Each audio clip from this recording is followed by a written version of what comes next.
Hello, Final Fantasy Randomizer and Randomizer fans. I am DBS, and I'm joined here with Dwight, my co-op partner, for an amazing co-op match as one of our first Double Dragon co-op championships. And in this match, Dangwoo and Gregory Puff versus Lord Fizzlebeef and Luffy D. How you doing tonight, Dwight? I am doing wonderful tonight, DVS. I Awesome. am just excited to be commentating for some Double Dragon Championship action. So it's teamwork for dummies, which is Dangwoo and Gregory Puff, versus Trash Island Treasure Hunting Unit, which is Lord Fizzlebeef and Luffy D. And we're running probably the most interesting flag set that I've seen in my entire time here at Final Fantasy Randomizer. You know what that flag set is? Vanilla. We're going to be running a vanilla version of this game, and we're going to see how much vanilla Final Fantasy our randomizer, our like primarily randomizer running runners can hit. Now, we're going to see some interesting things, because while there's not a lot randomized, there is some quality of life fixes in. So they're going to run faster. They're going to...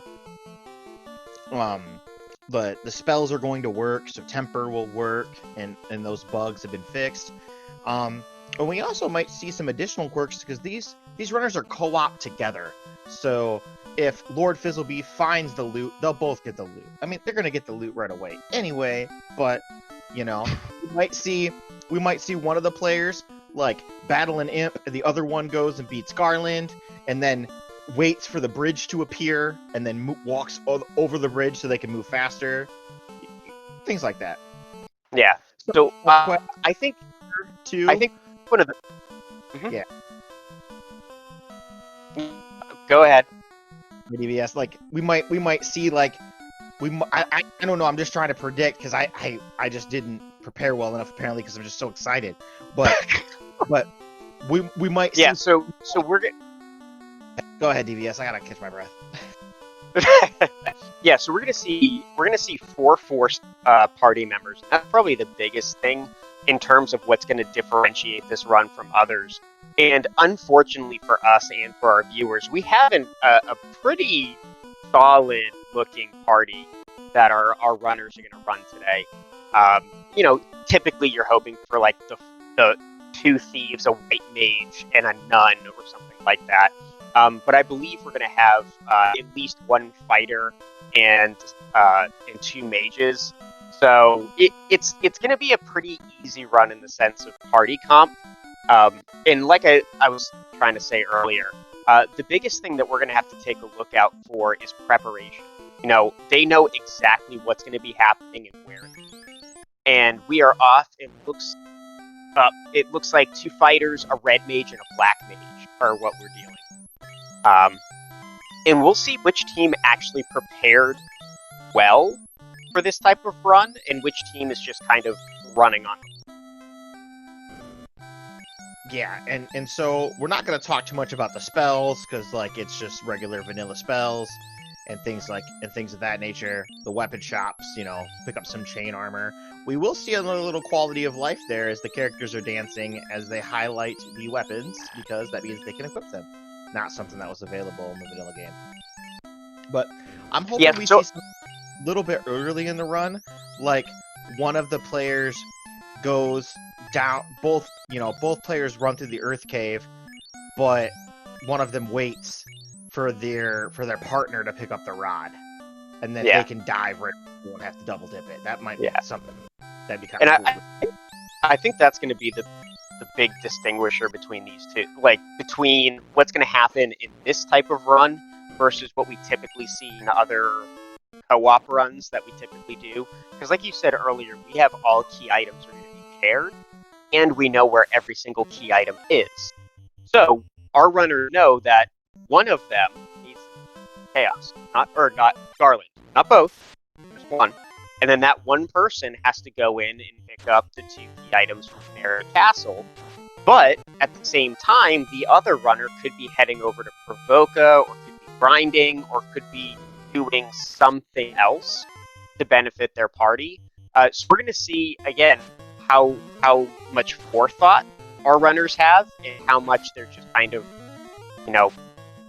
just running in general. And it looks like both Luffy and Fizzle are in Canaria Castle. So it looks like their teamwork isn't quite as in sync as Dangwoo and Gregory Puff are. Yeah, we'll have to see.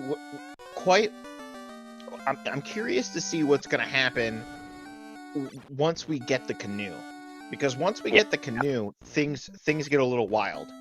I would imagine we'll see both teams send one party member to get the floater in Ice Cave, and the other one to get the tail in Ordeals. But we'll have to see. Yeah, right now we already saw the bridge come out, and we got our harp, which is one of our multi-instrument era flags, which is one of our fun percent flags, turns the loot into any other item. So it's those quality of life touches. So we have Dangwoo, who is going to Topher. We have Greg, who is just grinding, basically. And then Fizzle and Luffy are both just kind of stepping through the entire early game, one right after the other. So it looks like, again, Dangwoo and Gregory Puff are showing us what a co-op looks like, where Fizzle and Luffy are showing us what two people running the same. And I'm wondering if we're going to see some divergence. Yeah, this is. I mean, maybe Luffy and Fizzle's strategy is to just, hey, we're gonna have to do a couple of double dipping. We'll just go lockstep. But I kind of do like a lot what Dang and Gregory have brought to the table here, because what'll happen is like one of them's leveling and the other one's waiting for the boat, and then so they're kind of like passing the baton to each other, type deal. So yeah. I think this boat is going to have a good bit to do with it, because you do have this entire inner sea quest that you have to do, where you run to get the crown, you turn in the crown to get the crystal, you turn in the crystal to get the herb, you turn in the herb to get the key, you turn in the key to get the TNT, then you turn in the TNT to get the canal. And that's the entire, if I'm remembering correctly, beginning of this game. So I'll be curious to see if we see one of our runners diving marsh to pick up the crown, the other one just grinding around Northwest Castle, and then, or maybe one does marsh and the other one is heading over to Materia to get ready for the crystal tournament. I think those are going to be the really interesting pieces for me in seeing how these runners decide to handle that. See Dangwoo just waiting for that ship to pop up and get ready to take his trip wherever his next destination. We actually didn't know that. Actually, both runners have to walk over to Provoca because the ship spawns in Provoca. So I didn't realize that. But so Dangwoo had to actually walk over there too. So that's interesting. Yeah, it's interesting. Like where the ship spawns in Randomizer and Vanilla Like is super interesting. The ship is programmed to spawn at the nearest port inside of the inner sea. And sometimes if you're like in Volcano or Ice Cave, you don't necessarily know which port is the closest one. And I'm kind of wondering if our teams, like, actually I don't know if Dangwoo had just stood outside of Canaria Castle, if the ship would have shown up there since that was the closest port, or if it was always going to show up in front of Boca. That's an interesting question. I don't know the answer to that. Yeah, I'd be curious to find that out too. We might have to give this a test out later or something just to kind of check it out. But Classic Gamer 76 in chat pointed out Divergent after beating Lich could be interesting, and they're absolutely correct, right? Lich can be beat. One player sails over to go get the canoe. The other one might sail up to Ordeals and wait just to start doing that if they're at the proper level. So yeah, I mean, you see a Kaizoku grind at the moment, a very gold-heavy early enemy in the game. So I'm not really surprised to see a decent number of grinds here. And again, this is one of those vanilla or just speed running the vanilla game with a lot of our or vanilla-ish, call it. A lot of these strats, you would not see this kind of stuff in the randomizer, but they are tried and true vanilla.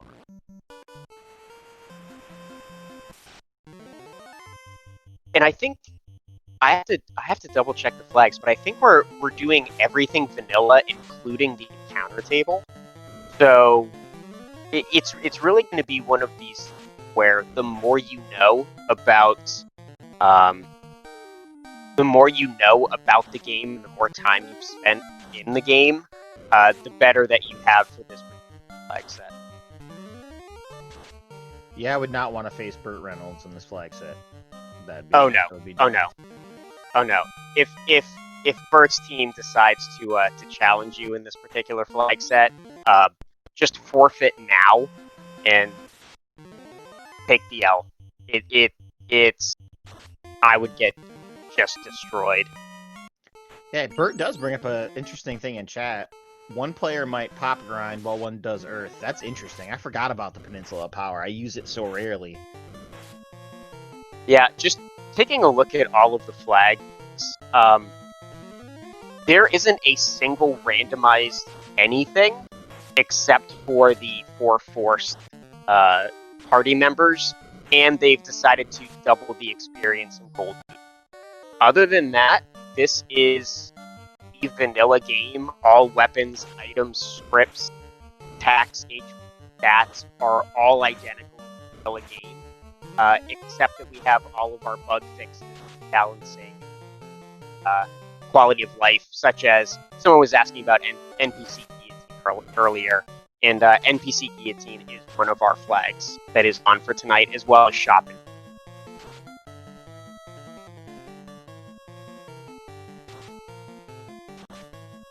Yeah, and one of the things with the vanilla encounter table, you learn very quickly how many encounters there actually are in this game, in the vanilla game. We're typically running about 0.5, 0.6, or maybe 0.6, 0.7 in terms of our standard randomizer runs. So this is almost double the number of encounters that you might typically see on one of these randomizer flags. Yep, the old 1-1 in the encounter table. Hope you got your tents ready. Yeah, exactly. Well, and again, having that like vanilla encounter table, I actually don't. Bert would know this. I'm gonna I feel like we're gonna have Bert be the one who tells us, "Hey, here's the thing that you should be talking about right now. Here's that interesting information you might want to know, such as what is the longest run possible in the encounter table, and is it even worth it to look for that run?" These are the kinds of things that you can pick up, through running the vanilla-ish category. And we do have in our Discord, and you can get to our Discord through FinalFantasyRandomizer.com. We do have, or at least we did, I believe we still do, have a vanilla-ish channel that people come together to just, talk about running this game as fast as possible with our improved bug fixes, convenience flags all turned on. I mean, even if you don't have a run, tent, walk 7 steps, save, reset, walk 7 steps, it's still going to be faster than processing some of these battles, especially in the early game. There's no level 1 nuke here to get through these enemies quickly. It's run, and there's no thief. So that's not gonna work. I like that you bring up the fact that there's no nuke level 1.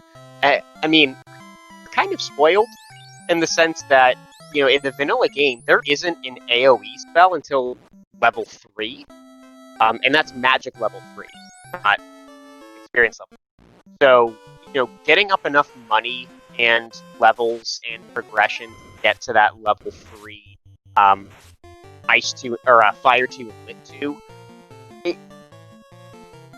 Again, I feel a little bit spoiled, especially since we're still doing this Kaiser grind, just to pick up all this extra money to be able to afford some of these spells, items, and so forth that you need to actually live through the early game.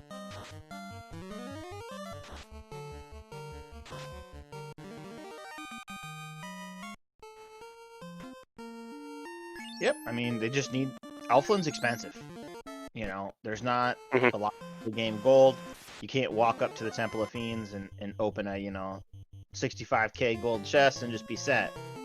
You know, you gotta beat Blue Pirates down. Yeah, and, we just saw the 750 gold for those lit 2s or fire 2s, 400 for the iron armor, and these Kaizokus, for being the high experience encounter in the game, are only given a couple hundred gold for a full pack. So these precious gold pieces have to be accounted for. Otherwise, you just kind of sit and wish you had money. Another great reason that these Kaizokus are so good is they're just not particularly dangerous either in the early game at all. They're just not. They're kind of weak. They're pretty quickly. A fire or an ice here takes them down. It's different than trying to go and like fight ogres, which could actually beat you up a little bit, even with the chain armor. Yeah. I just noticed on Gregory Puff's screen there that we have about 600 gold for that encounter, so it looks like about 100 gold each. And again, when you're talking about spells that cost you 750 gold at level 3, then you're going to have to take at least 2 of those encounters just to buy one cast of Lit 2. And, I mean, having one caster of Lit 2 going into Marsh, that's not safety strats, in my opinion. Chat is pointing out that the scaling on the shops seems to be not vanilla, and it actually isn't. It actually is half the prices. Because the level 3 magic should be 1500 gold, but it's 750 in this run. So I'm not sure. Yeah. So what, and this is something that people keep trying to this is why I love our Discord. Again, check out our Discord, FinalFantasyRandomizer.com. If you're new to the game, check out our new player Duck Pond, and we don't use the phrase duck. It's kind of a weird sounding thing at first, but it's actually kind of a badge of honor to give you the freedom to ask any and every question that you could possibly think of in terms of this game. But the reason that the experience and the gold are halved isn't because the scaling is halved, it's because the experience and gold boost is ×2.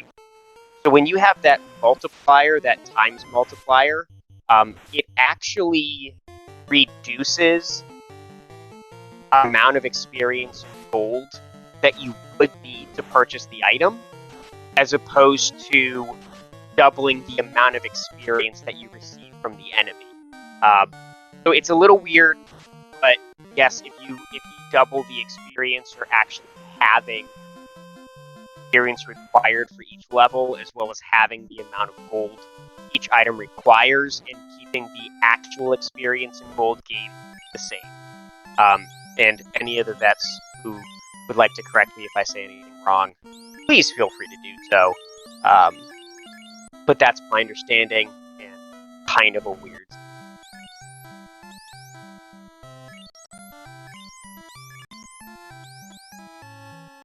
Yeah, it was implemented like that to avoid some overflow issues that they had the other way, with getting too much experience or too much gold, I think. Right. Yeah, that definitely makes sense. Considering if you're doing ×3 of the experience you're getting, as well as our scaling that we have per key item, overflow would definitely be amazing. And no, we don't have, again, for today, there's no extra experience boost when it comes to getting in new key items or any orbs lit, anything like that. We're going straight with it. And welcome to SpeedGaming France with a party of 29. Thanks for joining us here. We have a co-op match, Dangwoo and Wrigglypuff versus Lord Fizzlebeef and Luffy Beef. And we're running a basically vanilla version of this game, just co-op.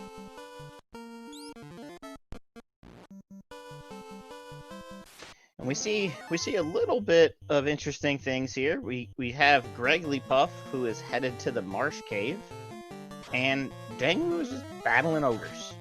He is Shrek. He's kicking Shrek out of his swamp over here.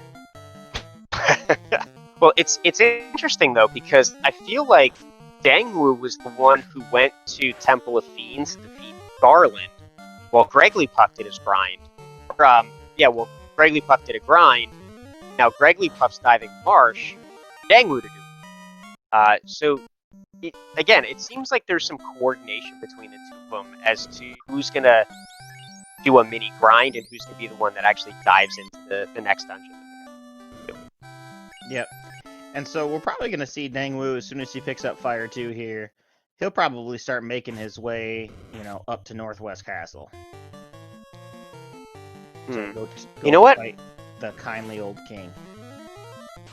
I'm kind of curious actually, because I could see Wrigglypuff getting this crown, waiting until Dangwoo receives it in his inventory, and then resetting out to Northwest Castle, and just walking up himself so that Dangwoo could go directly to Matoya. So we'll see what happens. There's that crown. We see Wrigglypuff waiting.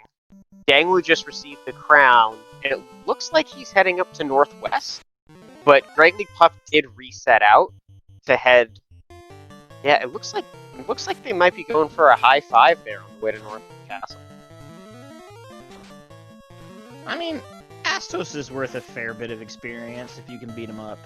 So that is true.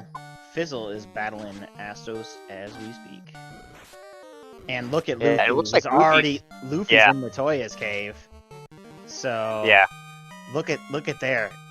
We talked about the early teamwork that Dang and Greg had. Well, there's a dose of it right there from Fizzle and Luffy.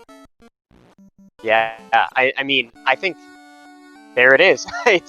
And before Fizzle can even finish the Astos fight, Luffy already has that crystal and has turned it in, and we're gonna see. I bet we're gonna see Fizzle head over to Elfland to turn in the herb, with Luffy heading directly to the Canaria lock chest for that TNT. Absolutely, that Luffy is gonna go make a beeline for Canaria Castle and the treasure that's there, and then one of them will they might high five over. I can't. So I'll apologize to chat, and maybe Bert can help me.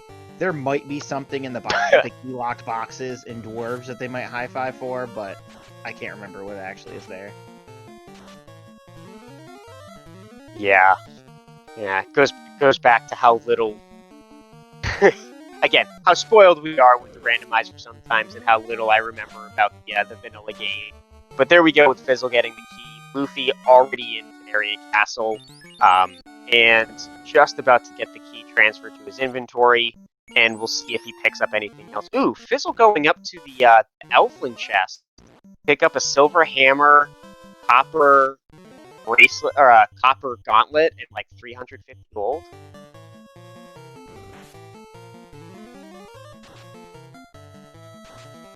Yeah, just some money. Money's tight. Money's extra heal pots that you might need, extra pure pots. That Earth Cave in a vanilla run is pretty nasty. It's got some enemies in there that have stun touch, and they're not playing around. They're gonna beat you up. And there's big packs of them too, and like we've been talking about that. I noticed someone in chat mentioned earlier how garbage the spells are in Elfland, and welcome to the vanilla Final Fantasy. The original spells in this game are not going to be super overpowered, especially for some of these. And Bert mentioning that, spending all of that time grinding for these silver swords and silver bracelets are going to be the things that keep them alive, hopefully, as they go through the Earth Cave.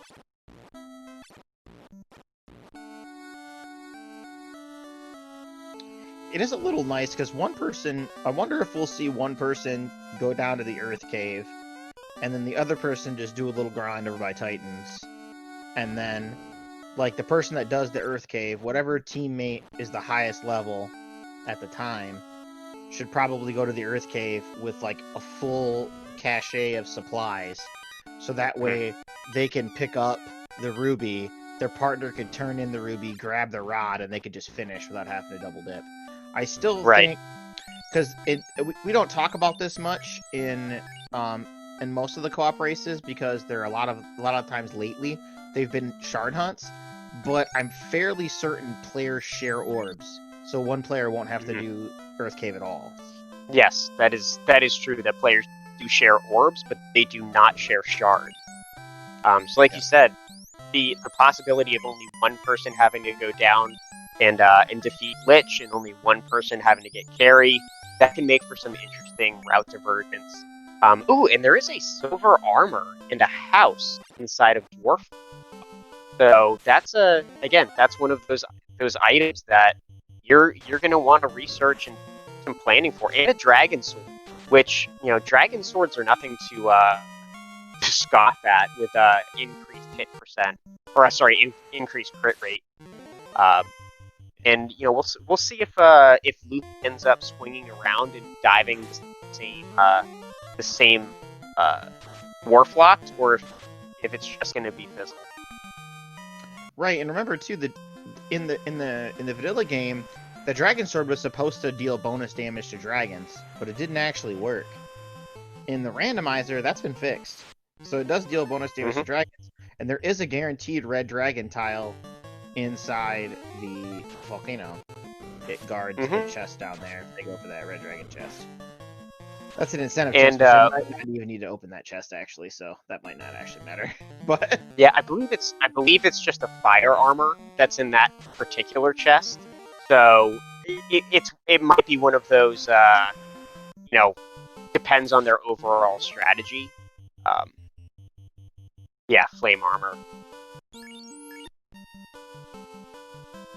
And sorry, you reminded me of something with that dragon sword that I think I saw Greg just tap the canal and land disappeared. But that was just because he got an encounter.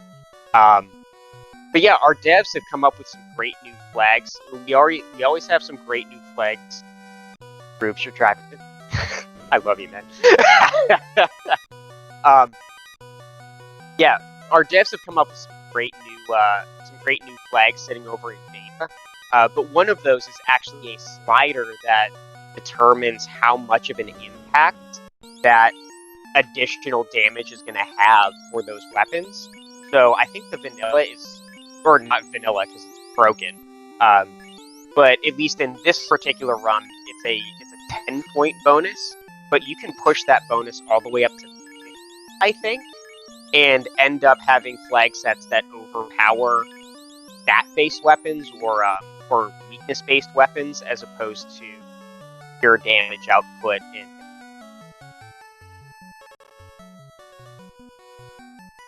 And Fizzle is going for the Peninsula of Power. Yeah, I kind of like this decision. There's going to have to be a point where you have to decide whether you're going to, just do the best you can with a dungeon and have a chance of surviving, or you take a bit of a grind and get enough levels to guarantee that you'll be able to survive. 3 zombies and a troll is it's quite a encounter for this early in the game, but we'll see how Fizzle reacts to it. This is basically a mini boss at this point. Yeah. Well, luckily, throwing out fire and fire 2 should deal a little bit of extra damage. And it looks like he's got most of them down already. Fizzle, been in this community a very long time. His Time for Learn series that he's been putting on has been a great way for brand new players to the game to learn some of the ins and outs of how the randomizer works and how the game works in general. So, highly recommend it, and we're very, very grateful the work that he's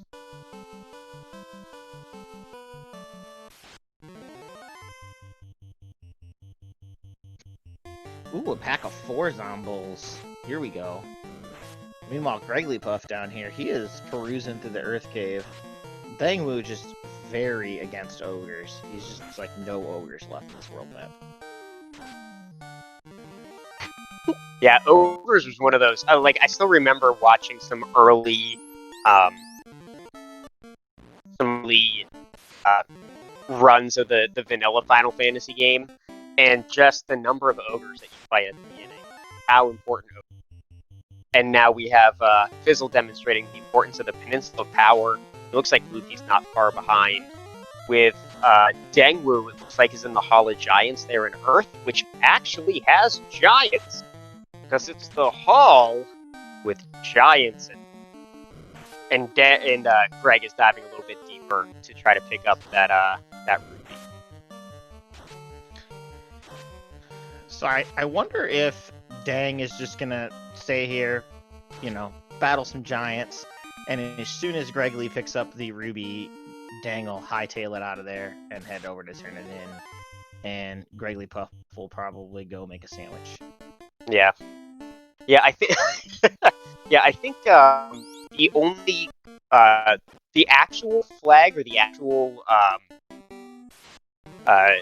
what's the word? Trigger for the ability to get the item from Sarda is actually defeating the vampire. So defeating the vampire should allow you. Well, I mean, should allow you to get the Sarda item, but granted, you have to have the ruby fight before you can Sarda.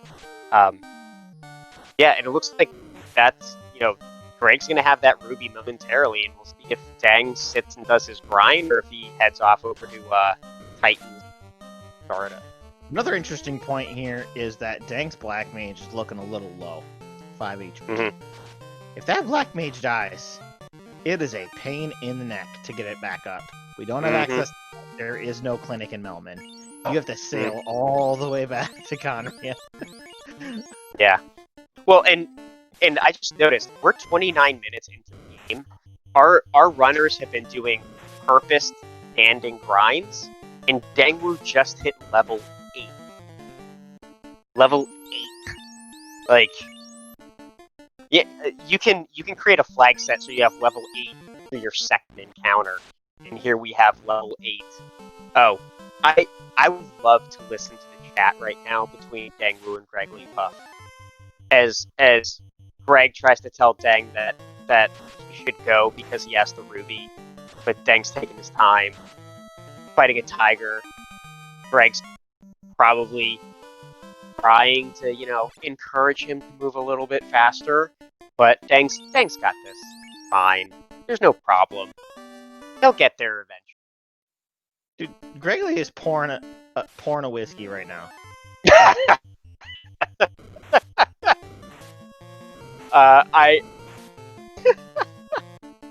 Oh man, I would hope so.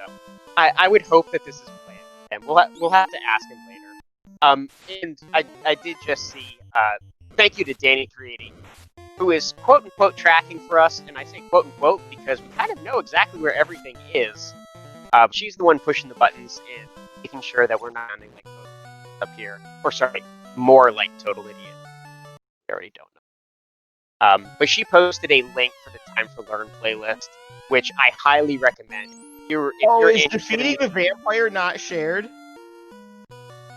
Oh no! Oh no! Defeating the vampire is not shared. Oh no! You mentioned it earlier. Oh no! Dang is now giving the bad news. No way. I had no idea. All right, do Fizzle and Luffy know that? I have no idea. So I did. There's one thing that I asked. I asked both of our teams before we jumped in. Did they not practice this? Bert, do you let me put this out there. Let me put this out there. I interviewed the two teams before we started. One team did a practice run. The other team did not do a practice run. I'll leave it to you, chat. Which team do you think did the practice run? Was it Teamwork for Dummies, or was it the Trash Island Fire?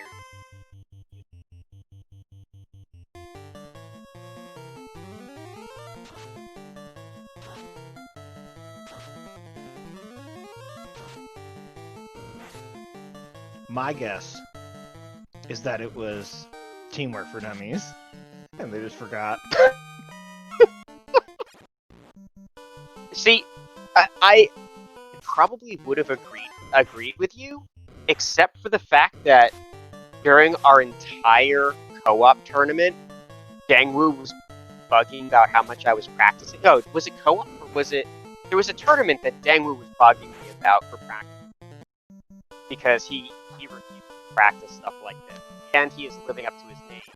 And the fact that they did not practice this run might actually end up biting them, as it looks like Dengwu's gonna save and probably head back down to fight the giant or the vampire himself.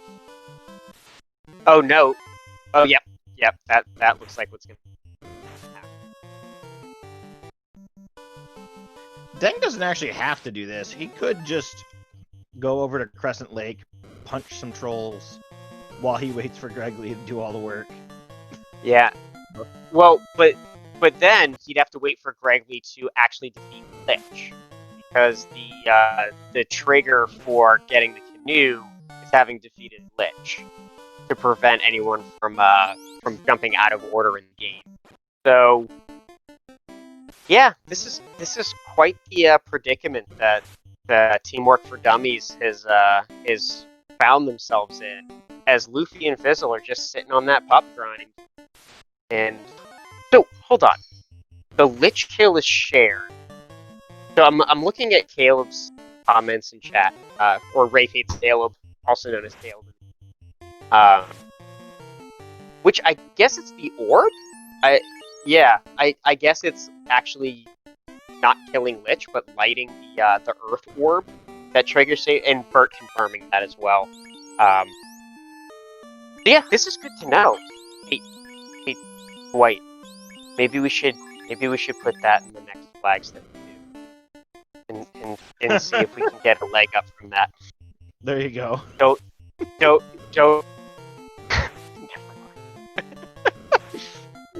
Turn off early Sarda, and then good to go. Oh yeah, just early Sarda, and that's it.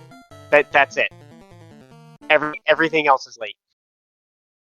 Yeah, if you want to mess with a long time randomizer runner, just turn off those early item flags and see how long it takes them to remember what they need to do or what the criteria is for each.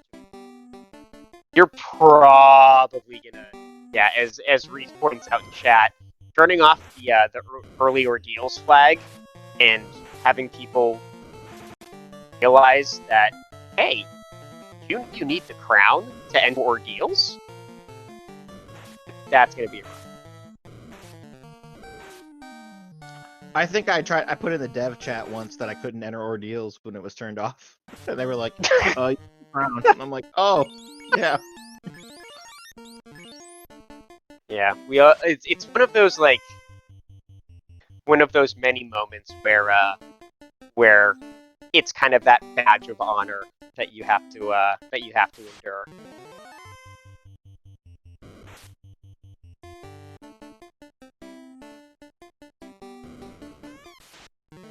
Yeah, Rafe hates Caleb pointing out again that we do have our own version of free enterprise that we do in FFR.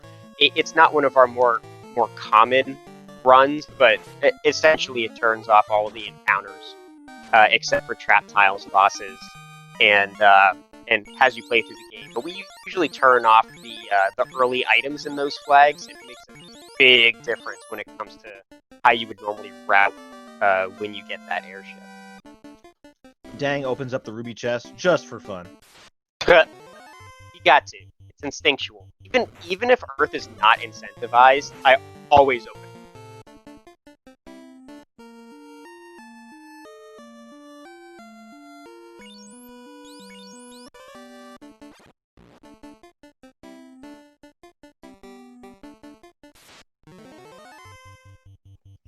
Alright, now Dang and Gregory are back on track and about to beat up Lich. Yes. I wonder if Greg is gonna just head right down to Crescent Lake, or if he's gonna do a giant grind as well.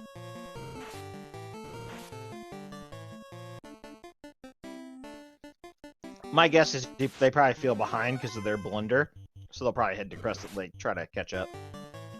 Yeah, that's kind of what I was saying.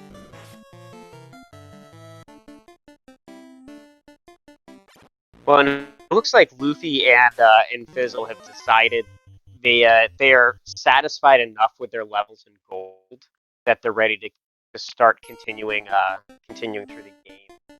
And we'll see if Bang and Greg taking the strategy of let's build our levels as we progress through the game as opposed to the early standing grind. Whereas Luffy and Fizzle doing the early standing grind, hopefully make it through a lot more of these encounters faster. And, we still have a lot of game left to play, and we'll see which of these strategies ends up being.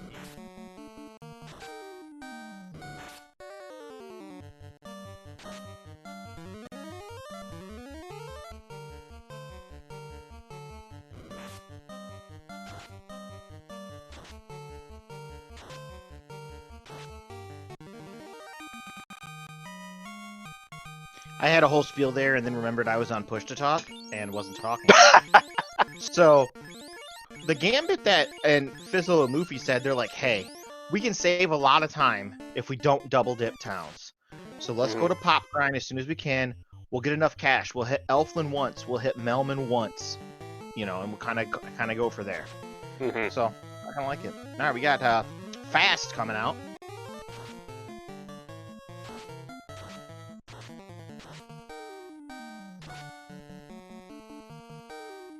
Oof, and Lich showing you that playing around here.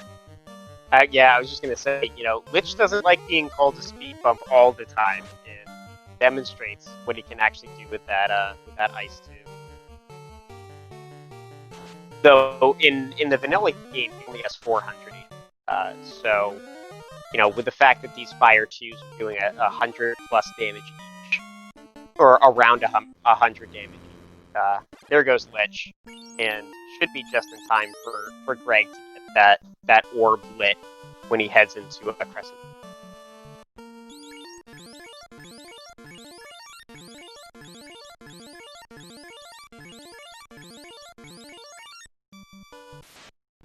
I feel like at the moment we have Greg and Deng are definitely ahead when it comes to progression. But Luffy and Fizzle are ahead when it comes to levels, and again, it's two different strategies. I have no idea which one's the faster strategy, so we'll see what these two runners, or what these two which team has the better overall strategy. Fizzle's and Luffy's strategy definitely feels safer to me. Mm-hmm. Having higher levels when you enter dungeons means it's less likely things are going to go wrong, right? Yeah. Well, but that means Gregling and Dang didn't have really any catastrophic problems other than realizing the vampire kill's not shared. Mm-hmm. But we'll have to see how the Ice Cave and Volcano treat you, because those are much more punishing dungeons than the Earth Cave is. Yeah, absolutely.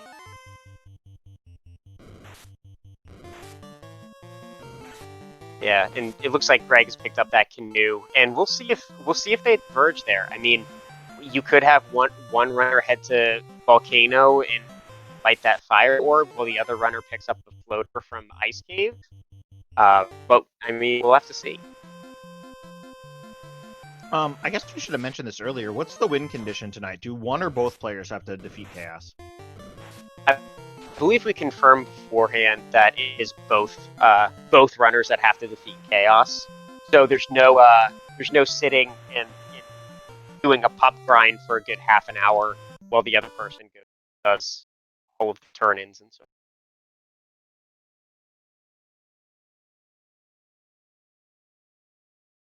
Yep, we won't see one player punch eyes for an hour while the other one does the game, right? Yeah. And it looks like, is Dangwu frozen? He's just sitting there outside of Ordeals. Oh, there it goes. Okay, so his stream, I was getting a little worried there. So yeah, so it looks like Dangwu heading to Ordeals while... Is Greg just doing a grind?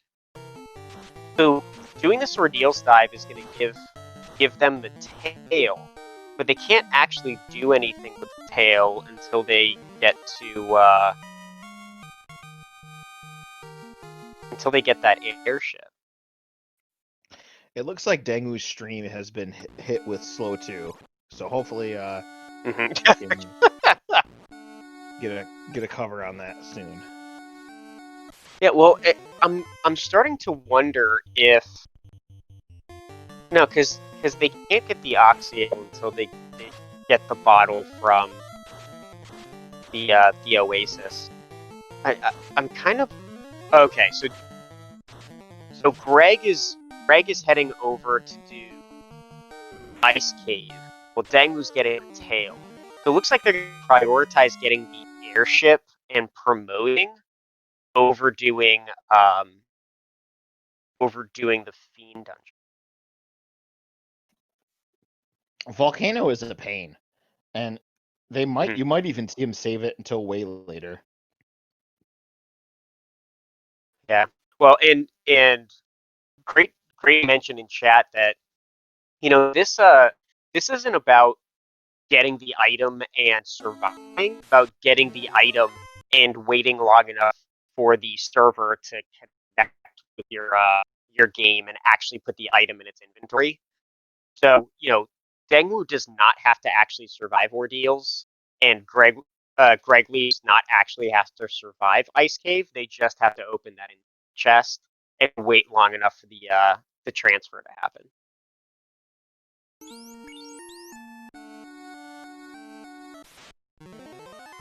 And right here we see Lord Fizzlebeef and Luffy showing that they were the ones that practiced. Because Lord Fizzlebeef is going to do the whole Earth Cave, the whole double dip, it looks like, while Luffy just pop grinds. Yeah, and then... Oh, gosh, swords. Oh, like... This enemy every is time in the rando. But you see it in here. Oh, man. I'm getting flashback to the deep dungeon run. Oh. Yeah. Oh gosh, the deep dungeon. Yeah, that was an Would they have death touch too? Dang's going down. He's yelling timber. Yeah, sorcerers have trance death touch. It's gross. White. Yeah. So maybe they just expected, these sorcerers to be just horrible and giving Dangwu the time he needs to really invest in that tail. But man, yeah, vanilla sorcerers, and we'll see from Gregtree when he gets there. Vanilla eyes are deadly. So for those of you who, again, like myself, are spoiled with the randomizer, this will give you a nice little heads up as to why these enemies have really, really high experience with really low.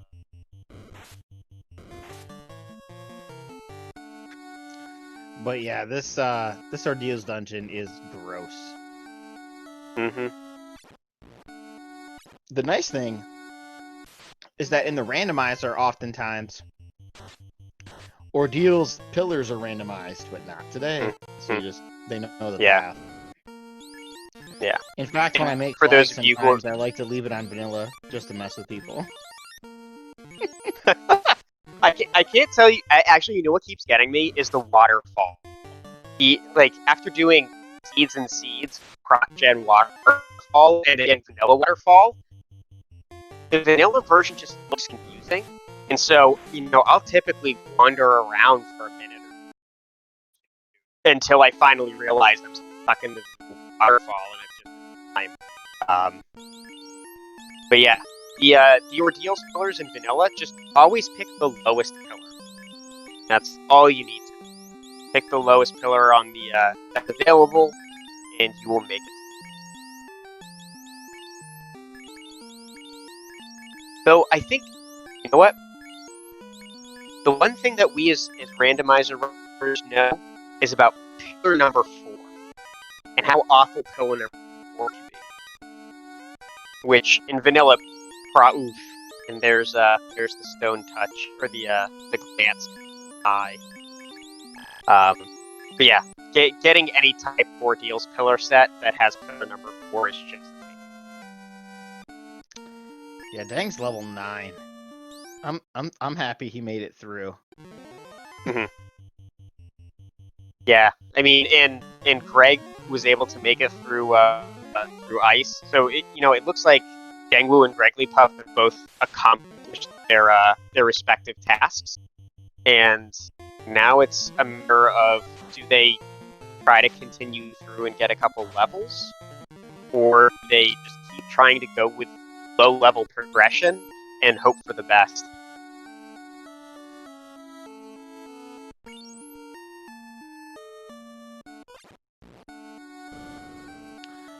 Yeah, maybe they just think they'll just make the levels up later.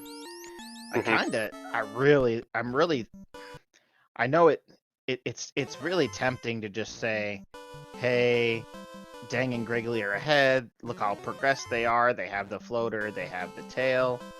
But man, Luffy and Fizzle are just slow and steady. They got some levels. They got, Fizzle made short work of that Earth Cave. Look at Fizzle's already headed back to the Earth Cave after getting started because he just had more levels before he tried. So he made it through that Earth Cave in a few minutes. Yeah. And they're catching up quick. Well, and the other thing to factor in is, as we get further into the game, these dungeons are going to get harder, and again, Dangwu and Gregglypuff are kind of hoping that they make up levels as they go, but Topher's going to be that great equalizer that you can't survive Topher with levels that are far too low, especially in the vanilla. Especially with vanilla scripts, as well as we have early nuke coming out from Lich 2, if I remember correctly. Which, I mean, if you don't have over 400 HP on all of your characters, that could be a wipe right there.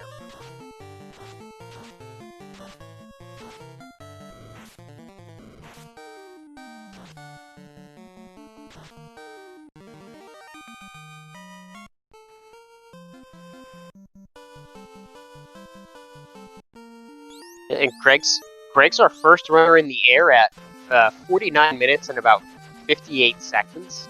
And I can imagine that he's going to promote pretty quick.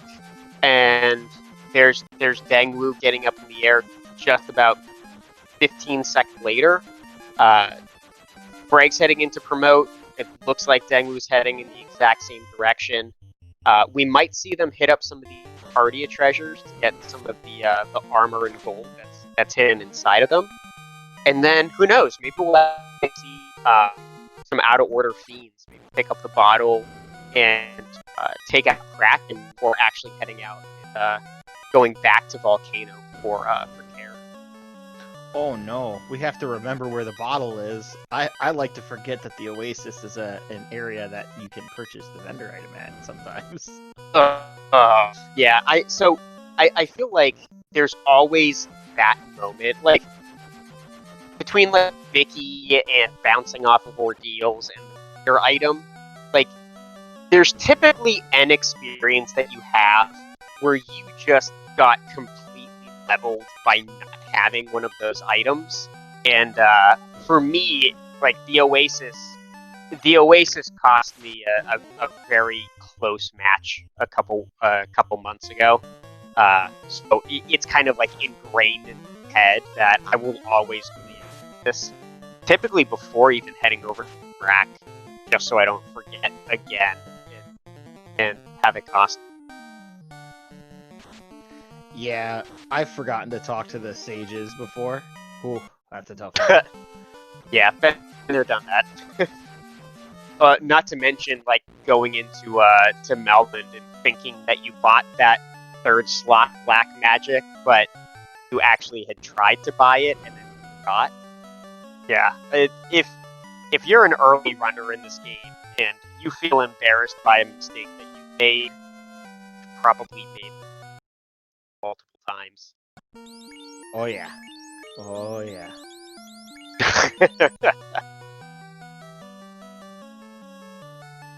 Yeah, I've been trying to look down and see what level Luffy's at, because he's been sitting on this pup grind for a good 20 minutes or so. Yeah, he is 17, jacked. it looks His like. fighter has like 400 HP. Mm-hmm. He is Yes. swole.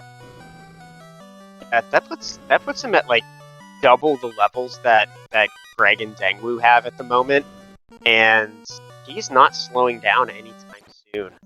So maybe they're going to do a little bit of a switch, either towards Sea Shrine or Volcano. Oh, and Greg is just starting the exact same grind that Luffy has been at for the last 20 minutes. I wonder if this is going to be a little too late. I'm curious on why Greg Lee would choose the pop grind over, and maybe it is to get the first couple early levels, because when you have the airship, you have access to basically anywhere you want to go. So there's some high value encounters that you could get in the Sea Shrine. And once you get the Rosetta Stone, or the slab in this game, sorry, you can have, that'll open up, get you the chime, and then that'll let you into Sky. But yeah, so it looks like Dengwu's going up to buy work in Melman, and then let me think. Caleb brought up in chat a little bit earlier the idea of doing an Agama grind in Volcano, and I'm kind of wondering the comparison. Ooh, and picking up life on that red mage. That's a very nice call. I'm kind of curious about the Agama grind versus this pop grind. It's fewer enemies, so it's going to take fewer rounds. I don't know what the XP comparison is, but it might be an issue of choosing which grind is the best grind. It's also going to end up costing a bit of time. I've never understood why life is available in the Melman White Magic Shop. There's no clinic there. How did that shopkeeper learn how to teach people how to cast life? Well, maybe that's why they didn't rebuild it. So Vampire comes in, like, burns everything down, and then the guy's like, don't worry about that, their clinic. Let me show you how it's done. And he casts life on everybody, and then they're like, oh look, that's the burnt down clinic over there. And just live with it. It's now like you put a little plaque in front of it, charge people about $5 to plaque. Yeah, that might be a nice little tourist attraction. Yeah, that makes sense. Or maybe the White Magic Shop owner was the former operator of the clinic, and just is like, you know what, I can just make more money selling this spell than I can performing the service. So especially if you had a good insurance plan and it was, quote unquote natural causes that burned down the clinic in the first place. Say quote unquote vampire that may or may not have done it. Cash in that insurance, open up your own magic shop. That's a pretty good pivot right there. You gotta change with the economy.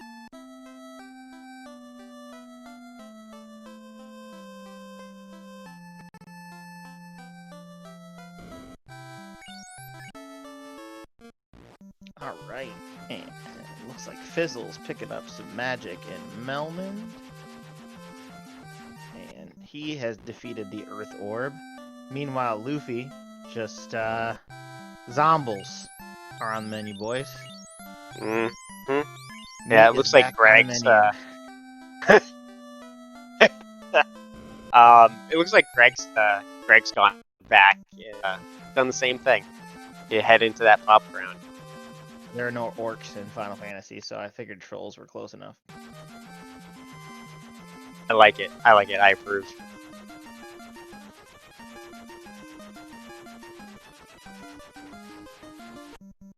Yeah, and in making his way to Crescent Lake, turning in, the fact that he has that orb is gonna get him that canoe, and Oh, and Luffy's walking down to ice. That's a strat right there. yeah, that's a really strong strat.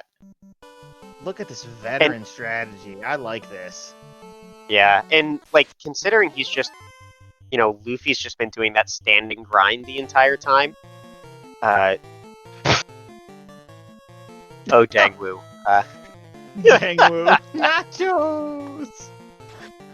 One of the things that the randomizer allows you to do is edit your ROM.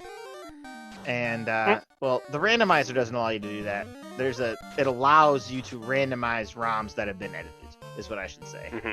So a lot of times you'll see players, like Luffy, for example, that use some different sprites. And, Dangwoo has nachos. Yep. And there is a special check to make sure that it's only sprites that can be altered. But there's another sprite that I hope that Dangwoo, but I will point it out if it happens. But yeah, the nachos is definitely a very well loved nickname for one of the enemies.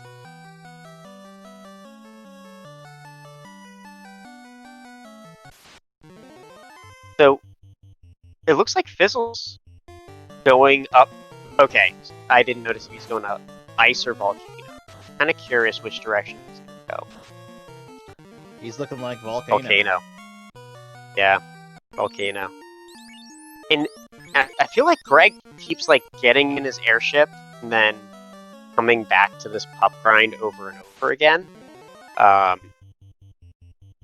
I'm not seeing why. I don't know if he's going to Provoca to go to the inn, get some of those spell charges back. But it's definitely different from Luffy's strategy.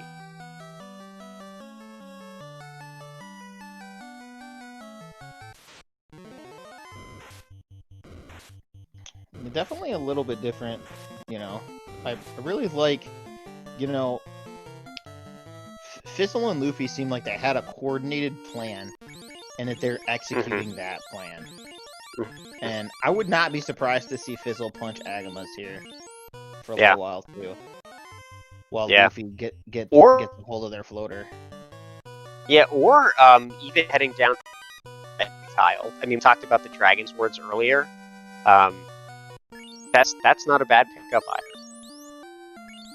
SpeedGaming too. Thanks for the raid. With a party of 196. This is you guys are going to be in for a real treat here. Final Fantasy Randomizer runners. This is one of our first co-op matches, and we're playing a pretty vanilla game. Seeing some speedrunners trying to remember where all of the vanilla items, equipments are, and you're seeing a co-op tag team trying to make the best use of their knowledge of the original game and run it as absolutely fast as possible. And they're doing a pretty darn good job. I mean, we talked about maybe not knowing the vampire kill was shared and those types of things, but other than that, the routing on these runners, the dungeon pacing, Fizzle Beef stepping on the damage tiles to not advance the encounter table, those type of things. Mm-hmm. No Agamas for Fizzle. He's just noping. No way. He's going. Will it be Red Dragons or maybe a little carry action? And to catch you up, if you're just joining us as well, both of our runners have lit their Earth orb, or both of our teams have lit their Earth orb. Both of our teams have completed everything in the inner sea. They have gotten their canoe, but we have two different strategies. We have the team on the right, the Trash Island Fire Unit, has really focused on getting early levels, whereas team on the left, Teamwork for Dummies, has really focused on progression. So absolutely the team on the left is further ahead when it comes to primary progression, but the team on the right is significantly ahead in terms of level. So it's really going to be a case of which of our two teams ends up having the better strategy to run through this game the fastest. And Blaze took down the Black Mage there on Fizzle's side, but I think he picked up life on that Red Mage. Yeah, I hope so. I mean, it was only 4,000 gold, I believe, in Mountain. And oh wait, I don't know if they actually he's a Red Mage. Red Mage can't cast it, right? It's Red Wizard. Yeah. So vanilla, he's gotta wait. Yeah, that's definitely gonna affect his strategy. I wonder if he's gonna end up just going straight for the brief, or if he's gonna try to get out of here. I mean, I think he can do it with just this party 3 that he has, but we'll have to find out. I think because he's level like 15, I think he's gonna be just fine.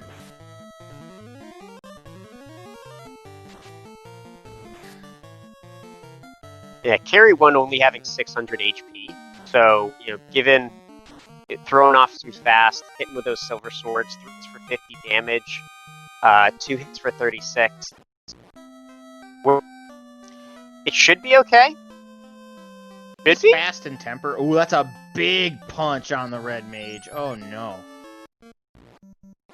Yeah, but that's a good 200 damage in just that round alone.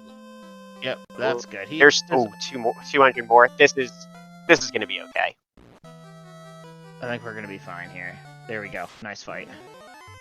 And almost simultaneously, Luffy picking up the floater and sending it over to Fizzle's way. And you're going to see our team on the right, now that they have their airship, we'll have to see if they end up going through progression substantially faster than we're seeing Dangwoo and Craigley Puff. FC Dark Rain in chat says that they want FF1 PSP randomizer. I think that exists. You should Google it. I've never played it, but I'm pretty sure it exists.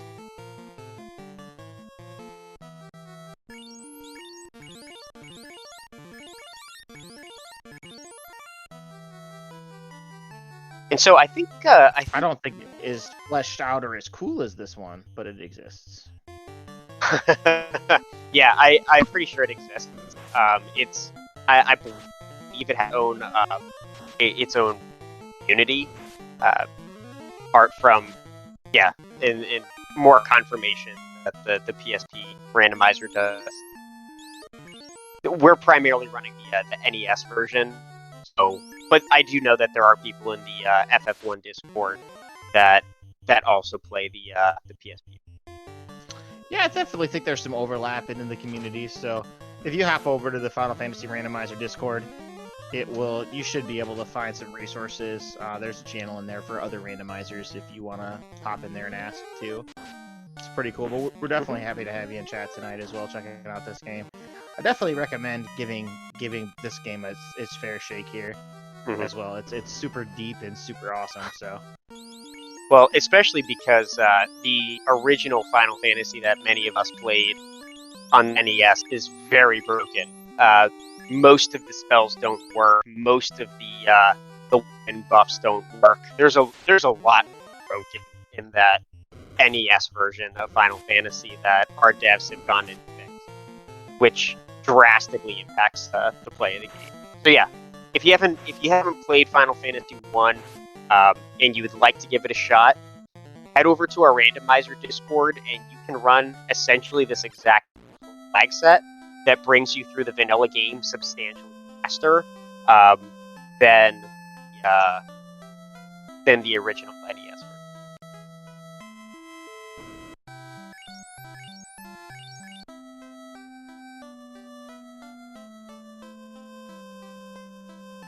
So back to what our runners are doing. Looks like Fizzle's heading over to Ordeals. Dangwoo is trying to make some dives into ice, and we have Greg Puff picking up some extra magic. With Luffy, I assume he's heading off to get his airship. Yep, Fizzle's walking over at Ordeals to go get the tail.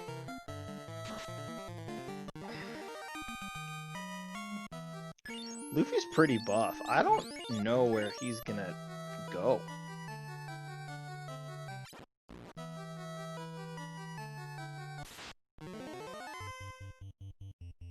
Ooh, to get the bottle. To the Oasis, pick up that bottle, turn that in, and take that whole question.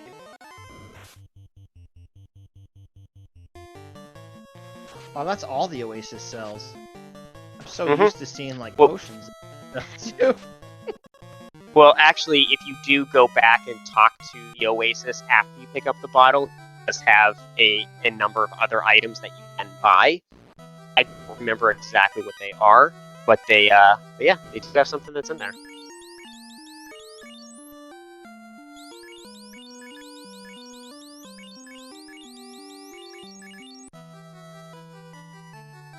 Oh no, the sorcerers.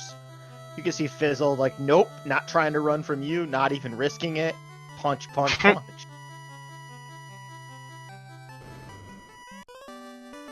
Dangmu grabs the slab, and look at Gregley is already in Melman to turn that in.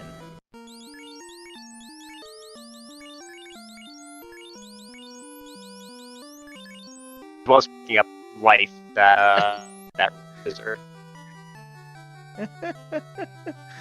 Gregley Puff talking to Dr. Owen lots of times, like, here's my slab, here's my slab, here's my slab.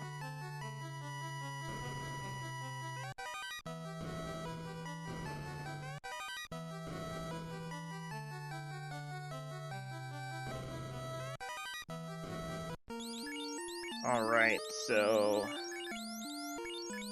What? I'm confused why Luffy is in Ordeals too.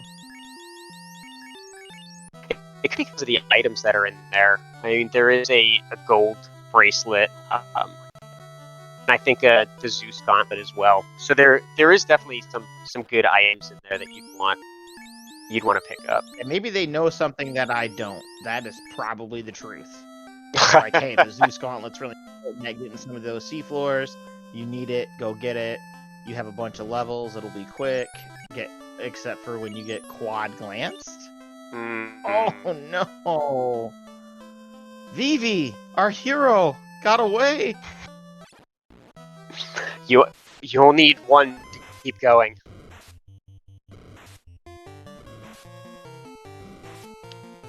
As one of our great arbiters would say, you only need one to win. Mm-hmm. Looks like Gregley Puff has now also been hit by the slow 2. Maybe Gregley Puff has some angry child aggro. That happens to me sometimes during races. Yeah, so Dang's back. We're gonna see our first Kraken fight probably on Dangwoo's screen if he can get there. Again, we have the issue of Dang and Greg not having levels that Luffy and Fizzle had tried to get earlier in the game. Picking up some of these Gur Sharks, which are a pretty decent experience encounter. So we'll see if he tries to pick up levels as he walks, or if he's just going to hope for the best.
It looks like we finally have our Trash Island team has finally found their tail and made their way to the Cardia Isles.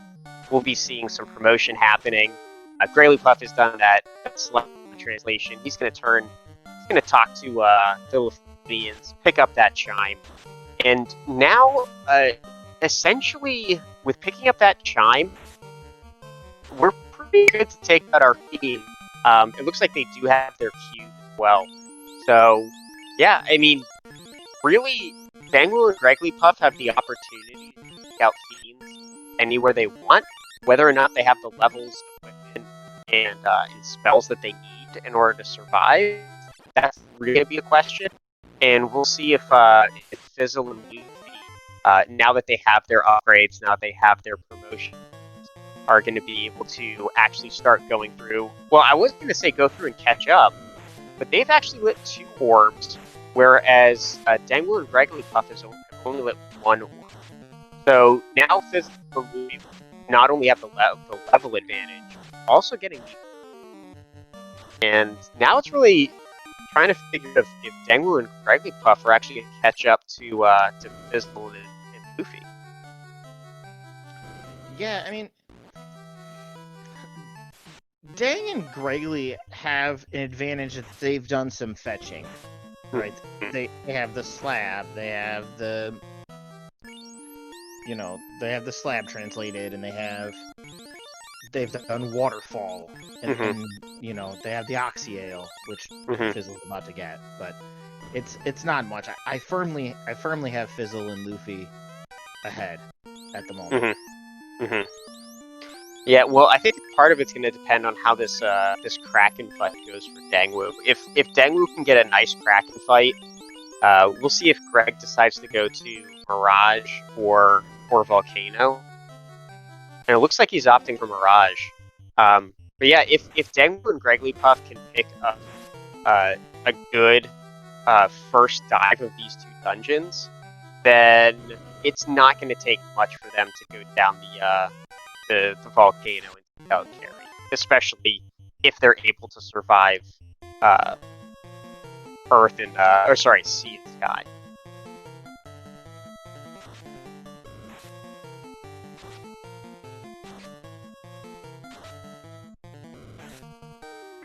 Yep, so I think Luffy is headed over towards Waterfall. Probably. Well, Fizzle is going to head towards the same place. Maybe one does Waterfall, the other does On-Rack Dungeon, does Sea Shrine. That could be what we're seeing here. Could be.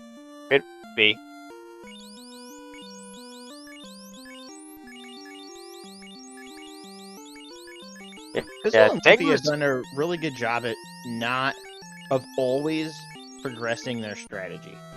Like, they've just kind of been very steady, very consistent, going through, always doing something.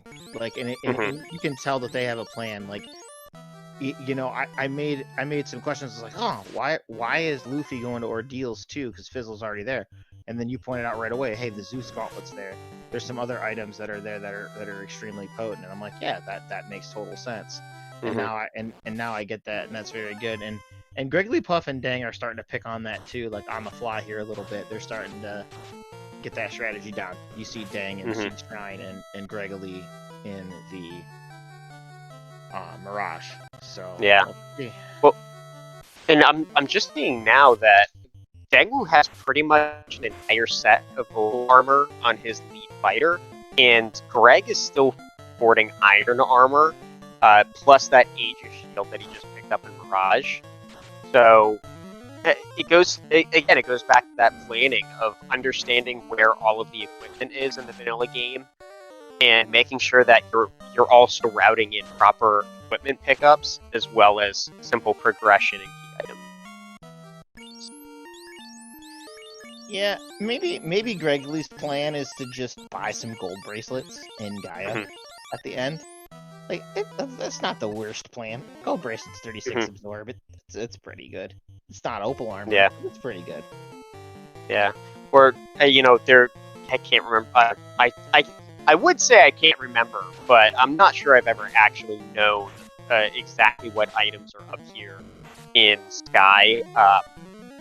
Hmm, yeah, I don't remember. So maybe it could be that he's doing this dive to get some decent items or some decent experience, plus getting some of the items to make up for his low armor before warping out. And Rube's confirming that dragon armor isn't greater than less than. So dragon armor plus that Aegis shield is going to make up for the fact that it doesn't have the opal armor that Dengu. And Caleb in chat correcting me that I said 36 for the gold bracelet and not 24. Yeah, that's my bad. I think 36 is the opal bracelet.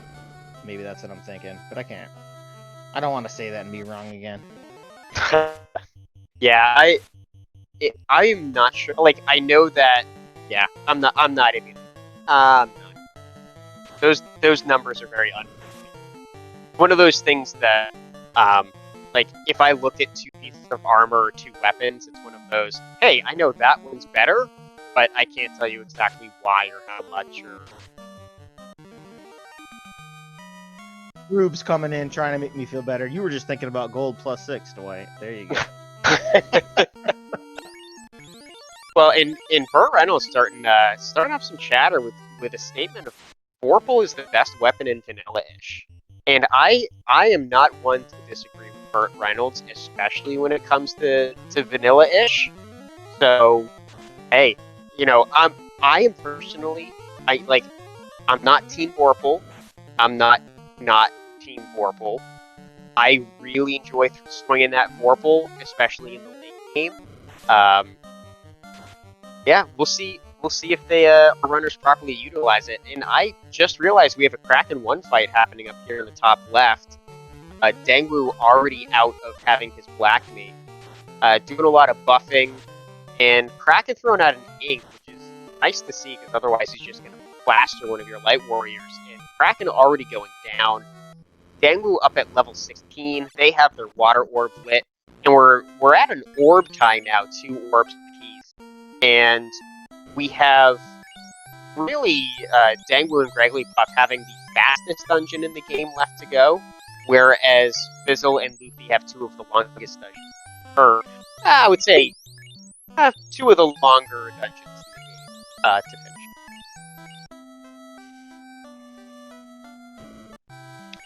Yeah, and Gregory is making his way up Sky here, and yeah, it's gonna be a little bit of a foot race, I think here. It's just gonna come down to, does Dang and Gregory, does Teamwork for Dummies have enough levels to make it through Temple of Fiends Revisited before Fizzle and Luffy catch up in the fetching to get there? Mm-hmm.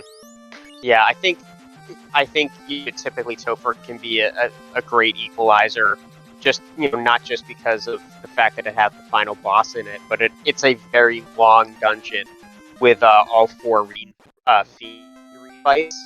So it really could come down to how prepared they are for Topher, and not necessarily how fast they get into it.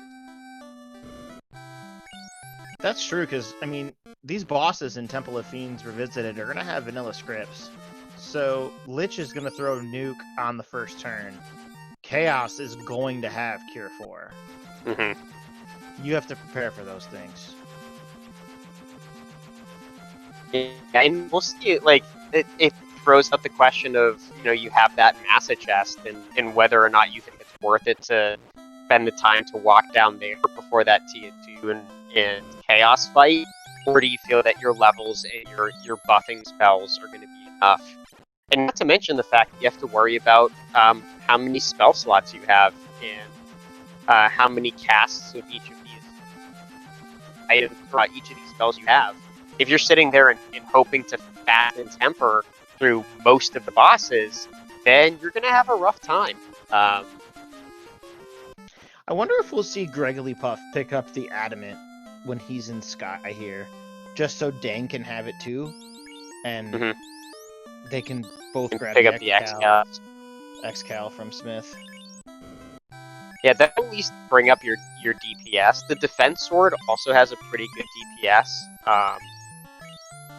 So if especially if you have two fighters and your red wizard, having one of those fighters swinging an X-Cal, the other one swinging a Vorpal, and going through the game with that type of firepower is really not a bad idea. Yeah, because I mean, we can't. I mean, we kind of gloss over some of the encounters that these runners can face in the Temple of Fiends and some of the randomizer runs, because we'll have like a level 1 nuke and we can just blast through those encounters. You know, nuke is level 8. You're not gonna have the cast of it, and some of the encounters in the Temple of Fiends are nasty. Like, you know, the Edward Cullen party pack, that thing will punch you down. And yeah, you know, well, and it's going to happen at the worst time. So yeah. Yeah, looks like Greg picking up some more armor up there on Sky 2, and this is where we're going to see if he picks up the adamant in that bottom left chest. And the white shirt and black shirt are also down here. Black shirt would be great armor for his black mage, which I don't think they're wearing anything particularly beefy at the moment. And the white shirt casting Invis 2 on your entire party, which is definitely going to be something that's going to be useful in that Topher die.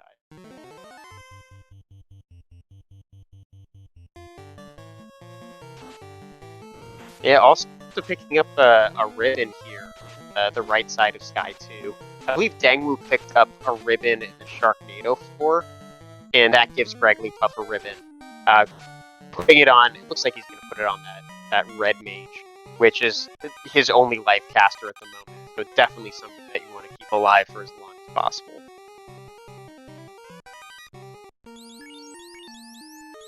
Dangwu stopping in, picking up that Aegis shield and the resistances that it's provided.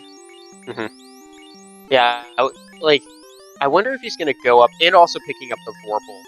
So, again, pushing out that DPS.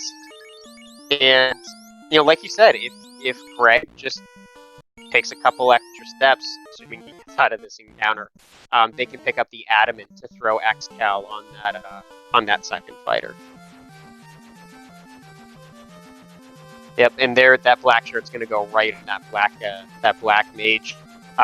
Very strongest armor available for that black wizard, as well as having death resistance, I believe, and the ability to cast Ice 2 without actually using spell slot. So I remember picking up black shirt and white shirt early on in the game when I played the first time and thought, what's with these random key shirts here? I don't need those. And now kind of recognizing how important they are here in the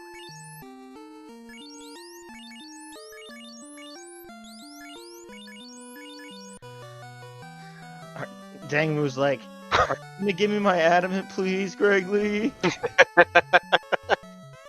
He's looking for some consolation from the Hooray Dwarf. Well done.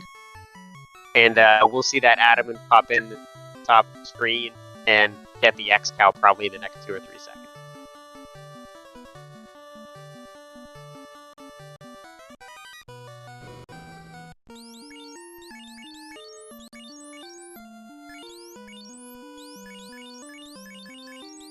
So he's keeping that defense on the that top fighter who has the X-Cal. So it looks like he's going to rely on that red wizard for just more magic, as opposed to looking for some offense.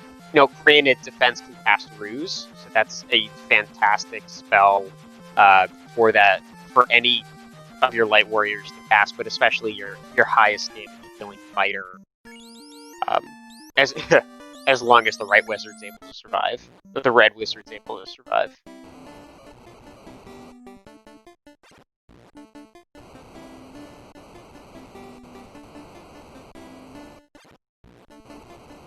Yeah, I mean,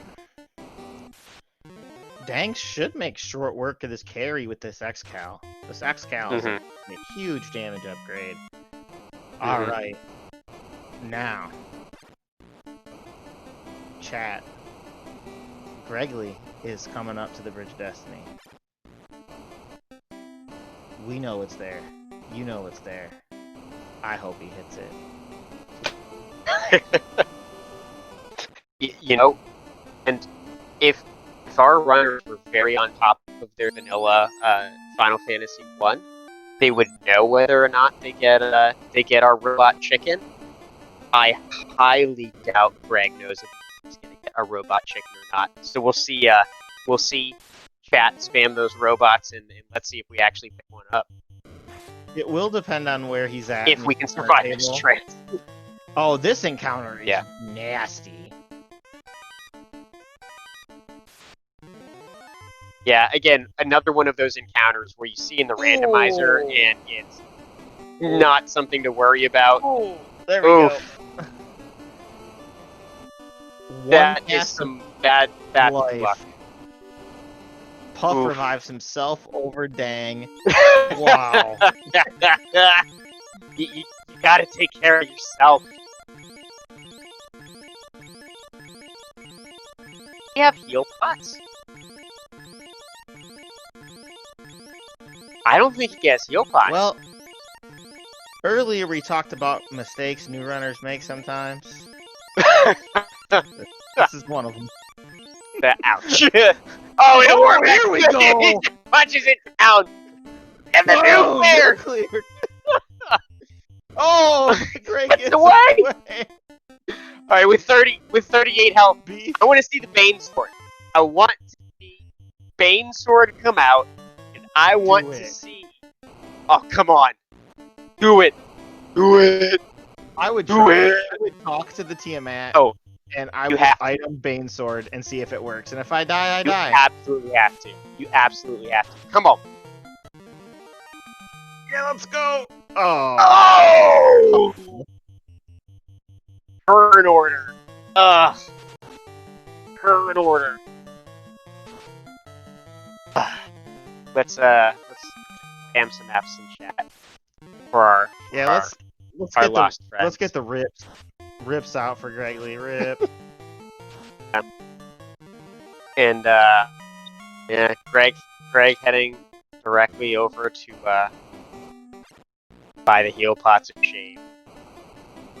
During the interview, we're gonna be like, "Hey, Gregley, did you know that they sell heal pots for 30 gold in Gaia?" Yeah. Yep. And now he's getting blocked. He didn't have the heart to blow up that particular random person in the street. Only bought that woman gold? didn't want Gregley to get into the armor shop. Just did not.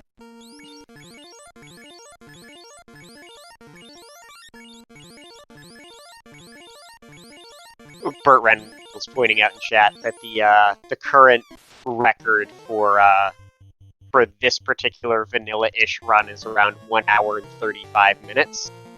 So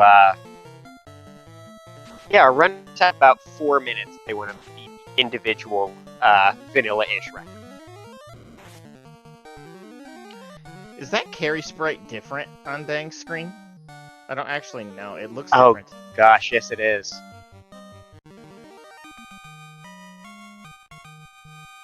I didn't get a good look of what it was supposed to be, but it was definitely a different sprite.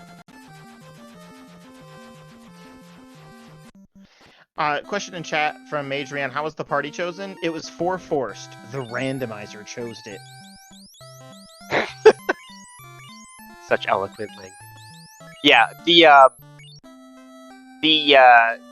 randomizer itself, you can have it pick between any of the light warriors.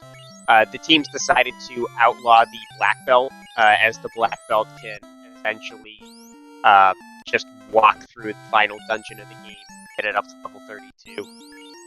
So yeah, the that's black why belt you're seeing is commonly known as the get out of the seed free card.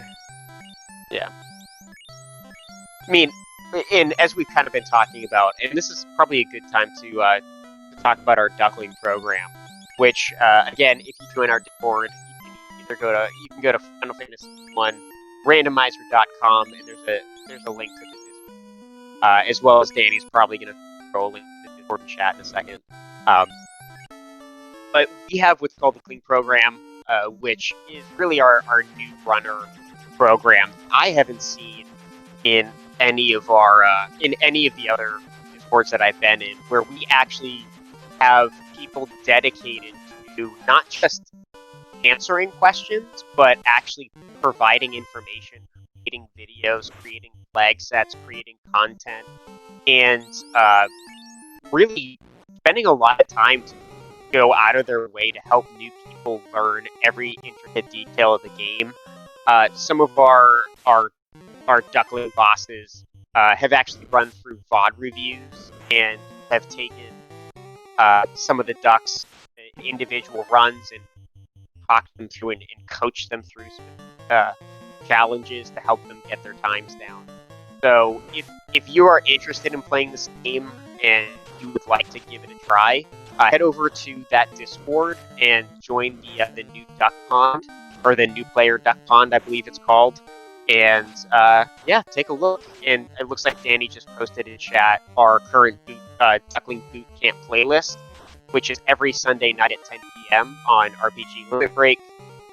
Our Duckling bosses talk through a new set of flags specifically designed to teach you how to play the game. It is what's got, yeah, I mean, Dwight and I just came through the program ourselves, and highly recommend. Yeah, I loved the Duckling Derby when I played through it. It was fantastic. I learned a ton. I made some friends. I talked to some people. You know, we're all going through a rough time here in 2020. 2020 is almost over, which is pretty nice. Looking forward to the future, but definitely just a couple more days. Just a couple more days, right? And yeah, people are gonna learn to forfeit real quick from Caleb in chat, of course, the leader of the Center for Competitive Forfeiting, and current one half of the current FFR Irongol Double Dragon Championship champions. All right, back to where our runners are getting. We have Gregley Puff is in Waterfall. It looks.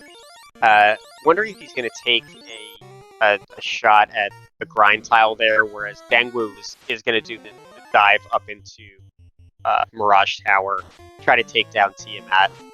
We have Fizzle is turning in Translated Slab to get the Chime, and Luffy is sitting out in Onrak. Looks like he just lit his water.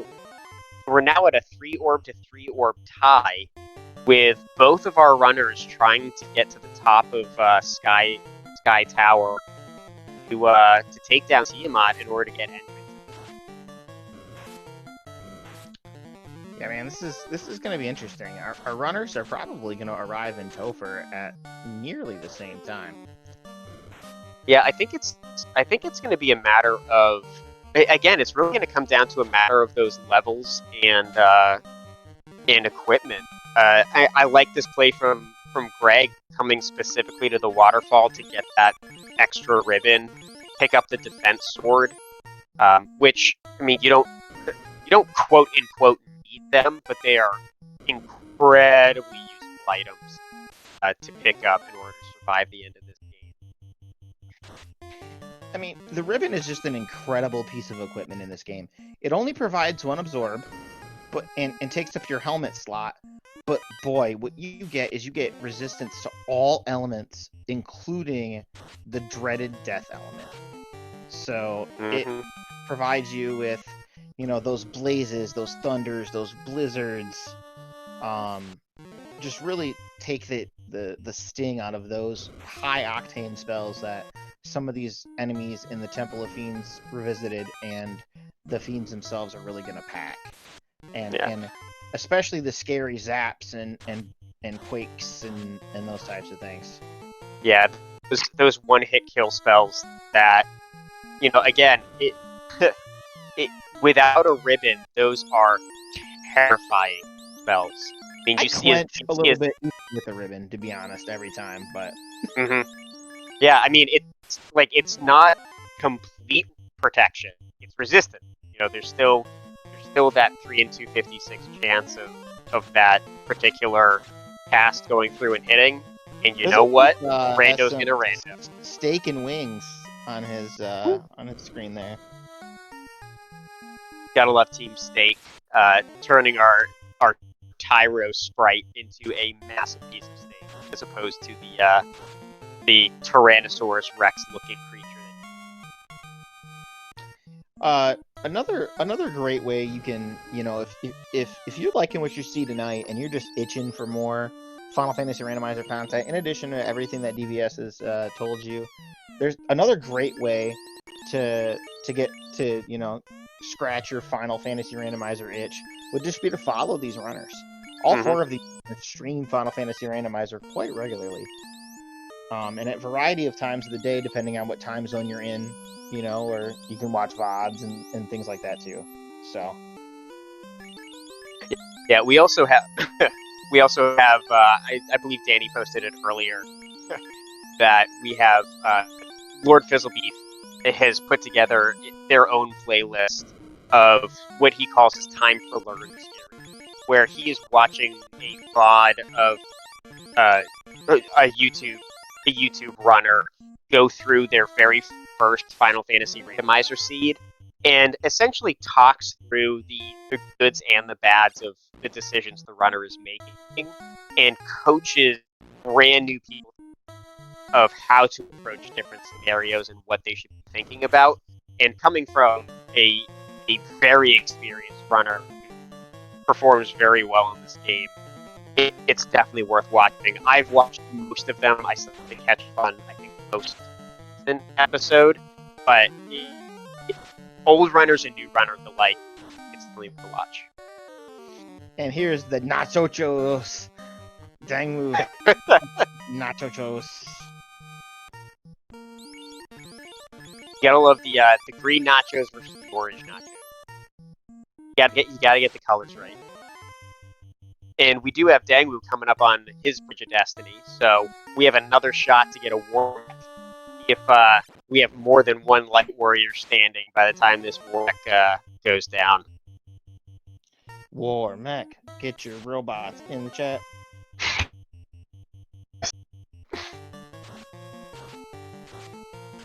Well, and it looks like we have a little bit of convergence here too. We have Wrigglypuff's the only one that's sitting in the Sea Shrine, taking down some of these waters, which are actually incredibly good experience, with all of the rest of our runners here in Mirage Tower. Yeah, there's just some potent equipment in Mirage Tower that is going to help these runners through the Temple of Fiends. You know what? I didn't know that was the vanilla power bonk chest.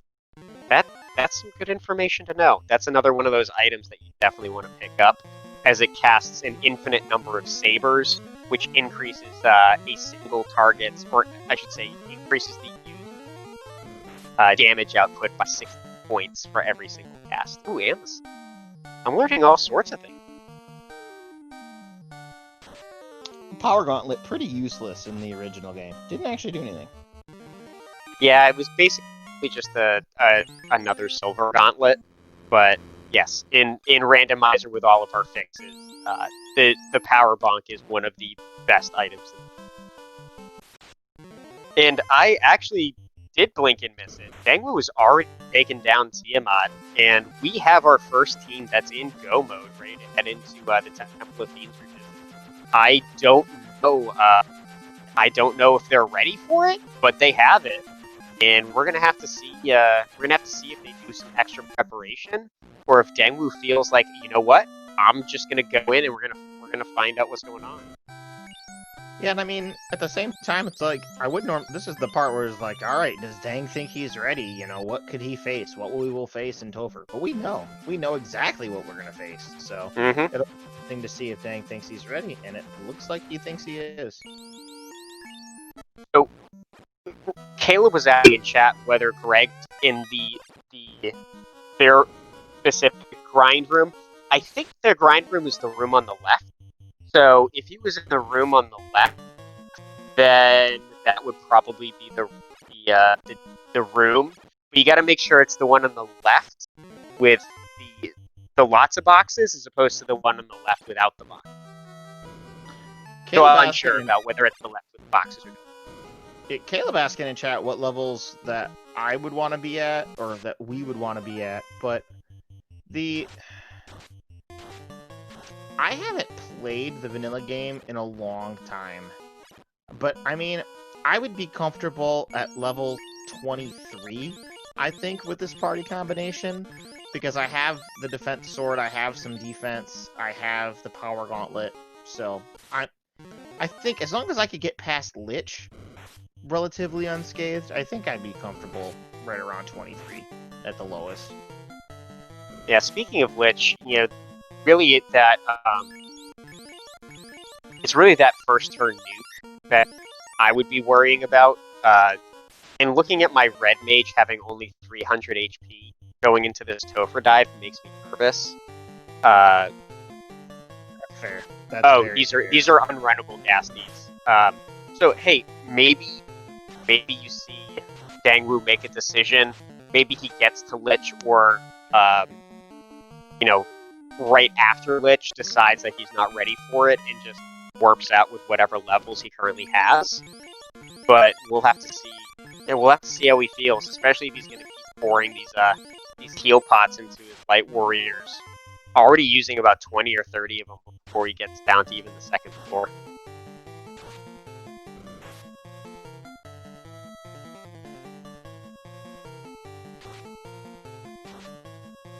Yeah, maybe, that is true.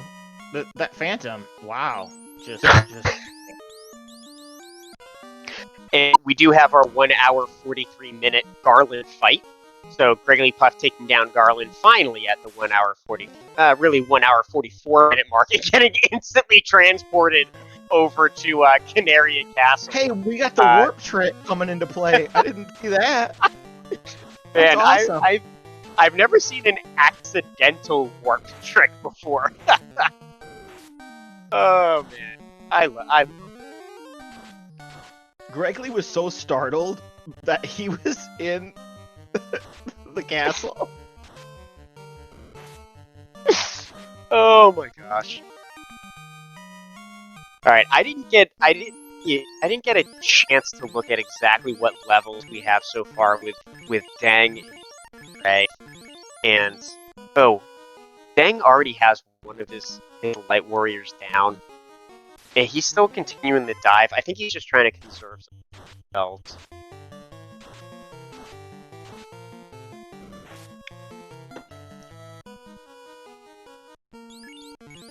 And we do have Luffy coming up to his tier 1 fight. Throwing that black wizard up front. We'll see what kind of strats he uses, whether he goes for damage or if he's just going to use that Bane sword. It looks like he's going great DPS, so he's casting fast temper and using the power gauntlet all on that bottom light warrior. So it looks like they're just going to rely on outputting absolutely as much damage as possible. 300 damage there. Vanilla Tier 1 has 1,000 hit points, so we'll have to see. He probably only has 2 rounds left. With that temper, maybe. And there it goes, 610 down, and Tier 1 goes down. So now we do have 4 orbs lit on both teams. I just saw Fizzle up at level 21, and we're going to have to see. It might be the match of the levels and the equipment preparation. So, right now we do have Teamwork for Dummies ahead. That's Dangler and Gregory Puff on the left. They're technically ahead at the moment, but who knows what's going to happen as they dive deeper. Yeah, I mean, maybe Fizzle feels comfortable at level 21. I mean, I said 23, but, these runners are a little bit better, when I say a little bit, a lot better than I am, and probably can definitely make do with 20s, 21. So. Yeah, I think I saw Dangwu at level 20, where he is currently. And Luffy giving respect to the Hooray Dwarf. Well done, Luffy. Oh man. Dangwu. Dangwu lost 3 out of 4 of Night Warriors. Still trying to go through the dive. What do you think of this decision?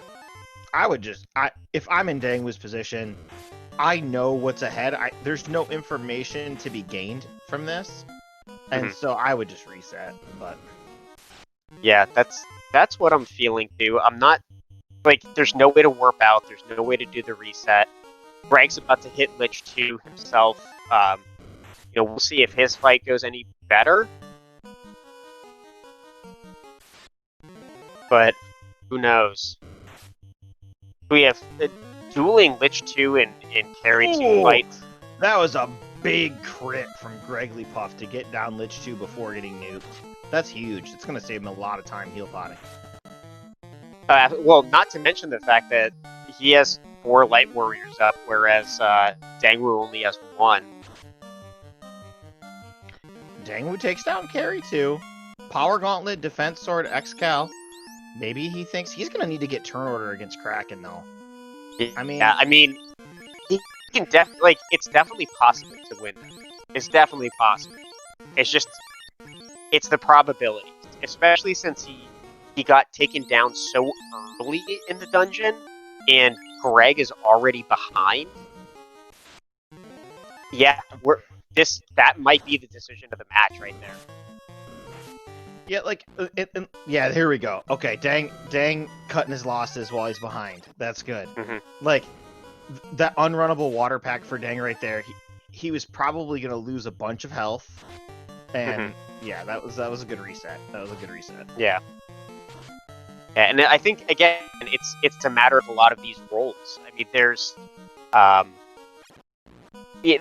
chance for the nuke to not hit, which essentially is half of the maximum damage, and then it's just a matter of the damage roll. So really, even going into that Lich 2 fight, what we're going to see from Fizzle relatively soon, there's no real way of knowing which direction that nuke's going to come out, and you might be lucky with turn order like Greg was, and end up taking out Lich before they can even cast it.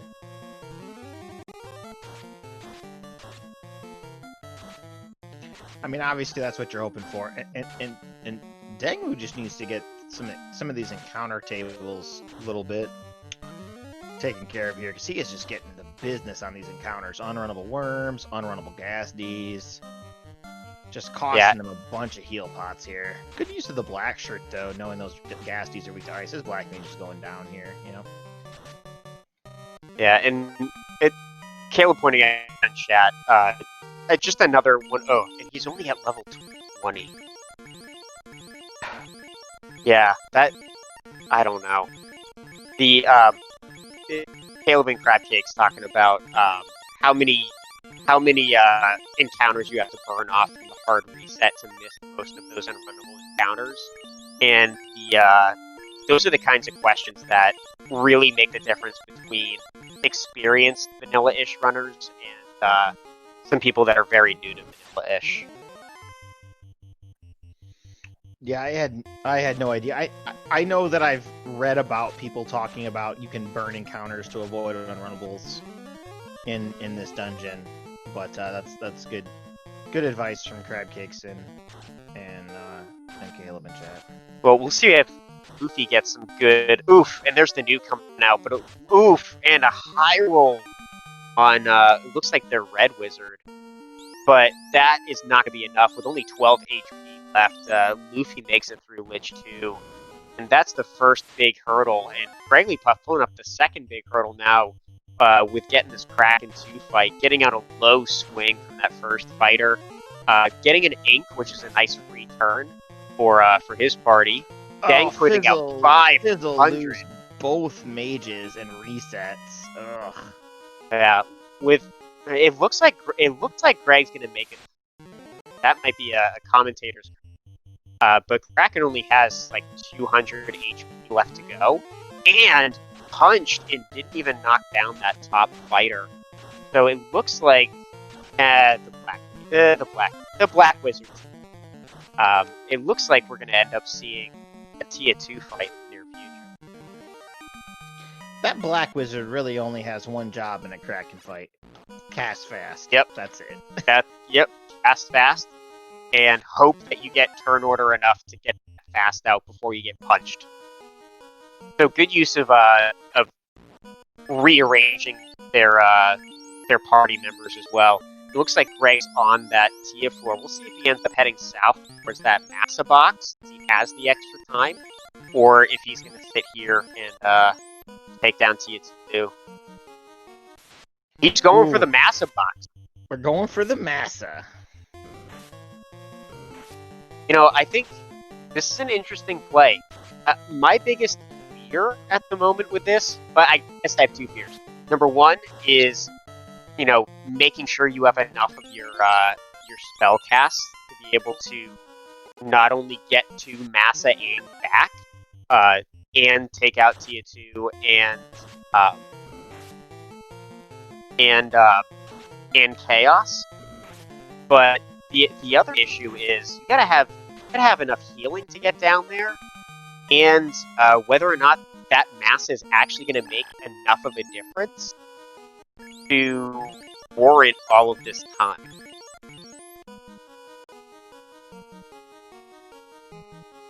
He makes it all the way to the Mazmoon chest. Picks up the Mazmoon.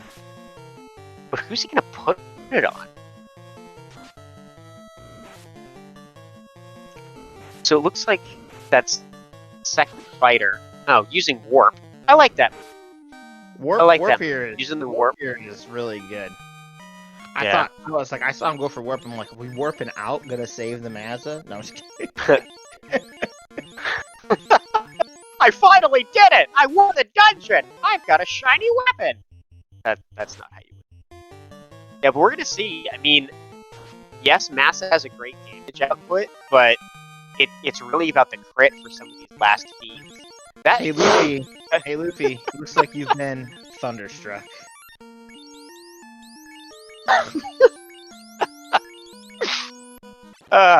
Well, Tiamat 2 having 1100 damage. Looks like Craig's already taken a big chunk of that out. And looks like he's trying to decide what he's going to do with that Red Wizard, whether he's going to try to keep him up, or, Bane comes out, survives the Bane, and it looks like, yep, there goes TIA 2, and we have Puff heading off towards his Chaos fight. Luffy not far behind, taking on TIA 2 themselves. We're getting this pretty close. We have Fizzle is about to take on Lich 2. Dangwu currently on Carry 2, with 3 out of 4 Light Warriors still on their feet. It looks like they're going to be able to make it through this without too much of a problem. And we're going to find out if Fizzle ends up getting taken out by another nuke, or if he's able to get through with at least that Red Wizard. Got that Vorpal coming out. 3 hits, 36. Here comes the Bane. Clench. Oh no, that's the red. Oh no, did he get that red mage get baned through that ribbon?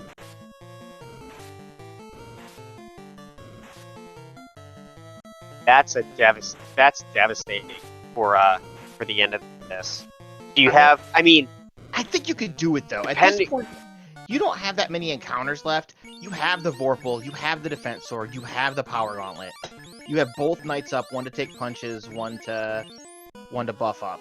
I think this is very doable for Luffy. Actually, it does stink that you don't get the fast, but I think that you can do it with the Power Gauntlet and the Vorpal. Yeah, it's just a matter of spells. Whether or not I don't remember Chaos's spell list, but if there's going to be nuclears coming out, that it's nasty. Yeah, it is nasty. Yeah. You don't have forever, but it's doable. Yeah, so it looks like Greg is focusing on that dang fighter down at the bottom. Again, we have vanilla HP, so only 2,000 HP on this Chaos. Dang with about 350, and that's a 578 hit. If he can survive another couple rounds, there's another 500. That's slow 2 hit? I think that's slow 2 hit. It did hit. 276. So that's He's just... Here comes the swirl. Gregley needs to avoid the Cure 4. That's gonna be the killer here. He needs to avoid the Cure 4. Massa comes out. 2 hits. 286 there it terminated. is. Gregley Puff. Gregley Puff, He's our the first first runner runner to to take down finish. 30. Get your GGs in chat for Gregley Puff, but not for the team yet. Not for the team. So maybe 1G. Maybe 1G for Gregley Puff. And Luffy's putting out some prayers. That's a 638. We'll see if Luffy can take him down with another swing. There's Tornado, and Luffy gets wiped on Chaos. Ugh. That is tough. I mean, there was at least 1,000 damage that was put out there already. That was definitely going to be a matter of turn order and rolls. That did not go. Well, But it is not over. Yeah, you and I are thinking the same thing. We've got Dangwu and Lord Fizzleby both facing their Kraken 2s. If Dangwu can't... Oof! And there goes that red wizard for Dangwu. But Fizzle comes out with all 4 of his Light Warriors up. So it might be... It's really going to come down to Dangwu. Dang's out of heal pots. And still has the TITHU fight. These airs. Oh,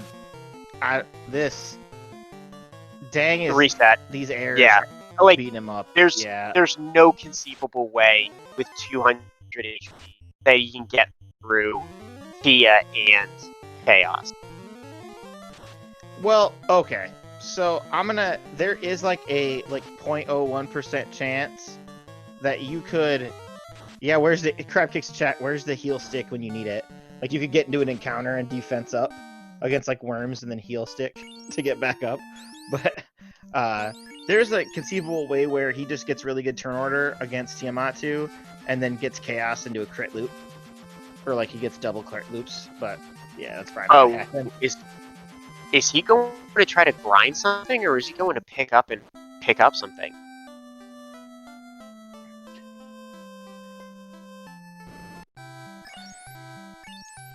Yeah, I was wondering if there was a Cure spell he was going to pick up. Yep, there's the Cure 2 coming out in level 3, which is a pretty good move, to be honest. I mean, not usually something that you look for, but hey, you know what? With where he's at, he's already lower level than anybody else. Not getting the good encounters on these first couple floors here. He needs those heal pots. He needs that extra healing. He's coming in definitely behind both Fizzle and Luffy. Fizzle's looking pretty strong this Chaos fight, and Luffy, it's Luffy versus Dangwu at this point. As long as Fizzle's able to take it to the Chaos fight, which it looks like he's got plenty of health. Yeah, it looks like it's going to be Luffy versus Dangwu to figure out who's going to actually take this, unless Fizzle runs into some just horrible rolls against the Chaos. Yeah, I mean, the Cure 2s could have saved Dang's run last time. If he had a couple of those, Cure 2s to get enough HP, he might have been able to solo take down those 2 fights. So I definitely agree with a slight adjustment there, just going down to pick up that Cure spell. Fizzle dealing 800 damage with that top fighter there. It looks like he just decided to go temper fast, and another 800 One more swing damage. Like that and Chaos is down. Yeah, those are some strong speed and power strats coming out from the speed and power man. 1,500 damage to Chaos. Whew. Oh, so, sorry, Danny. Danny says, "Shut up before you curse Fizzle." But no, Fizzle takes down Chaos with tons of extra damage there. We've got Luffy coming up against Carry 2, and Dangwu is just making it through the loot plate. Chat with the 1G. in chat for Fizzle Beef. I like it a lot. Duke Firebird putting it out well. G space, G space. Well, again, it's 1v1 at this point. It's Luffy versus Dangwoo. And if we're gonna look at our history, just kind of in terms of what each of these two runners specifically have done, Dangwoo spent a lot of the run walking around the overworld trying to turn in some key items, and Luffy spent a good 20 to 30 minutes just in the Peninsula of Power doing a grind. So if there's any, really the pendulum swings far into Luffy's favor, gonna be far more leveled. You can even see with the HP right now, Luffy's HP is in the 550 range, whereas Dangwoo's is only around the 450 range. And that alone is going to be a strong contributing factor as to whether or not they're able to survive this dive. Yeah, if I make it down, I might go for the Mazza with his levels. Just, you might need that damage bump, that damage upgrade from the X-Cal to Mazza, but he might feel like he doesn't have enough time, and that's a fair assessment too. Well, I mean, he does also have 2 Temper Casters and a Power Bonk, so that can mitigate some of that damage from Vorpal to the Massa. And if I'm Dang at this point, I'm realizing this is dive 3 or 4. I'm in a little bit of a panic mode. So yeah, this is one of those like, I remember this feeling a lot, which was this isn't going well. I need to do something. This doesn't feel like it's going well, but I can't spend any time to actually do it. So Dang is prepping for the Lich 2 fight. Luffy already pulling up Kraken 2. Doing a nice fast on that bottom Light Warrior. It looks like he's just going to do fast Temper strats. I can imagine Fizzle saying, just do fast Temper. But why are you defensing and vising and all that? Just do fast Temper. And Kraken will disappear before you know it. And one of the things I'd like to see Luffy do in these next couple fights is to not put that Black Mage in the top slot, and go ahead and put your non-dominant fighter at the top, because there's a good chance that fighter can survive a punch from either of, you know, Tiamat or Chaos, whereas your Black Mage is gonna go down. Oh no, not sorcerers, no. Oh no. I mean, we've got 2 worst-case scenarios happening. Dangwoo learning or remembering why Gurmaduces need lots of experience with low HP. And really, same thing as the sorcerers. Which would you rather have? Lances or trances? Oh, the sorcerers ruin Luffy's dive. No. Yeah, and Dangwoo making it out with... Did he buy softs? Please tell me he bought softs. I would actually leave those people stoned for this fight. If I was Dangwoo. Because then your mages can't get nuked. Yeah. Yeah, if you have this XL, it should only take 2 swings. This was calculated by Dangwoo. He knows that the knight can solo it there, and so he left the mages stoned to protect them from nuke. Yeah, that's a strong move. He just happened to have 6. Oh, you know what? It would have... I think the big brain play would have been... Oh, that's why he took off the ribbons. Planned that. He knew he was going to get those Gurmaduces and planned for them to get... That's a good play. I don't know if that's what you just said, but if it is, that's what just clicked in my mind. That's a good play. I'm sitting here thinking now, though, I kind of wonder if he's going to regret not having the Red Wizard Stone.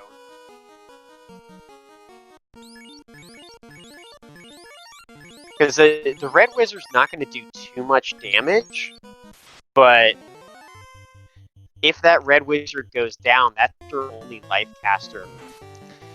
Oh, were you recommending to leave the Red Wizard stoned for the next couple of fights, just to ensure that they stay alive for later? That'd be interesting to see. I mean, only resin to make somebody live. That could be interesting. I mean, like that's one of the greatest benefits of having of having a stoned party member is can just let them be ignored for by a lot of the enemies during these tough floors, and you're gonna save a ton of heal pot. I mean, with these couple encounters, having one less person that's got to be healed, especially since they don't have the armor that the 2 fighters do.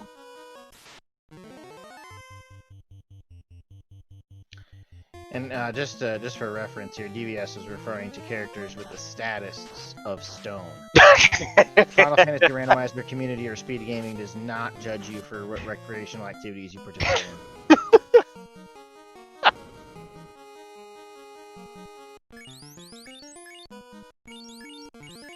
Oh, and it looks like Dangwoo's going with the recommendation of keeping up the 2 fighters in the top 2 slots, just to make sure that it reduces the chances of anything bad happening. And choosing to throw out the white shirt instead of trying to do a swing with that top light warrior. The lit 2's not really going to do much of anything, and we'll see what happens with this next round. This next round's probably going to be the decision maker as to whether or not.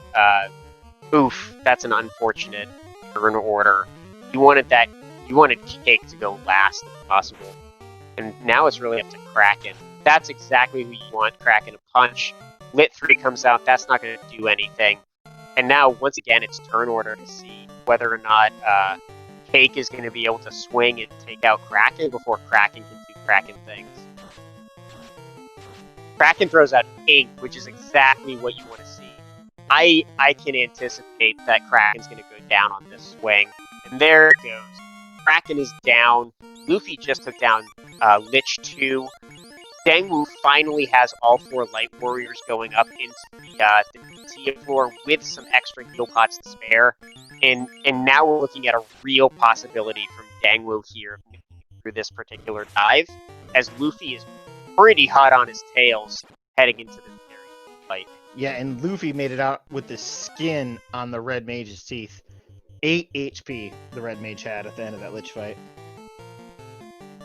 Is Deng going down to Massa? I am not sure what he's doing, but I know he's fighting some worms because they're unrunnable.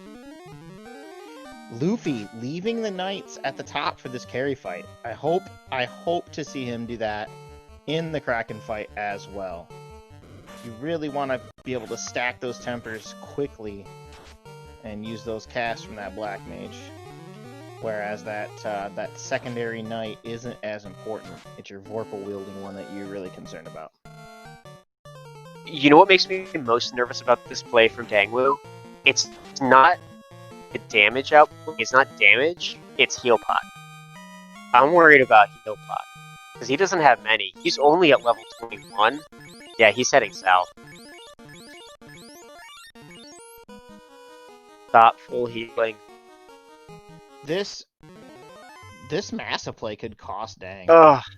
If this Massa play allows Luffy to catch back up, wow, that would be crazy. I mean, he's burning fast. He's burning heal pots. I think you hit the nail on the head there, DVS. It's the heal pots that I'm concerned with the most from Dang's side. It's not necessarily the fast. I think we have plenty of casts of fast between the Red Mage and the Black Wizard, or the Red Wizard and the Black Wizard, but it's the pots. I mean, and the fact that Chaos has so much of, like, the benefit of having the Massa is the damage output. Oof. The benefit of having the Vorpal is the crit rate. Luffy making a slight misstep, switching his Black Mage to the top the tile before Kraken 2 and taking an encounter. Let's hope it doesn't punish him by these waters and knocking the Black Mage around here.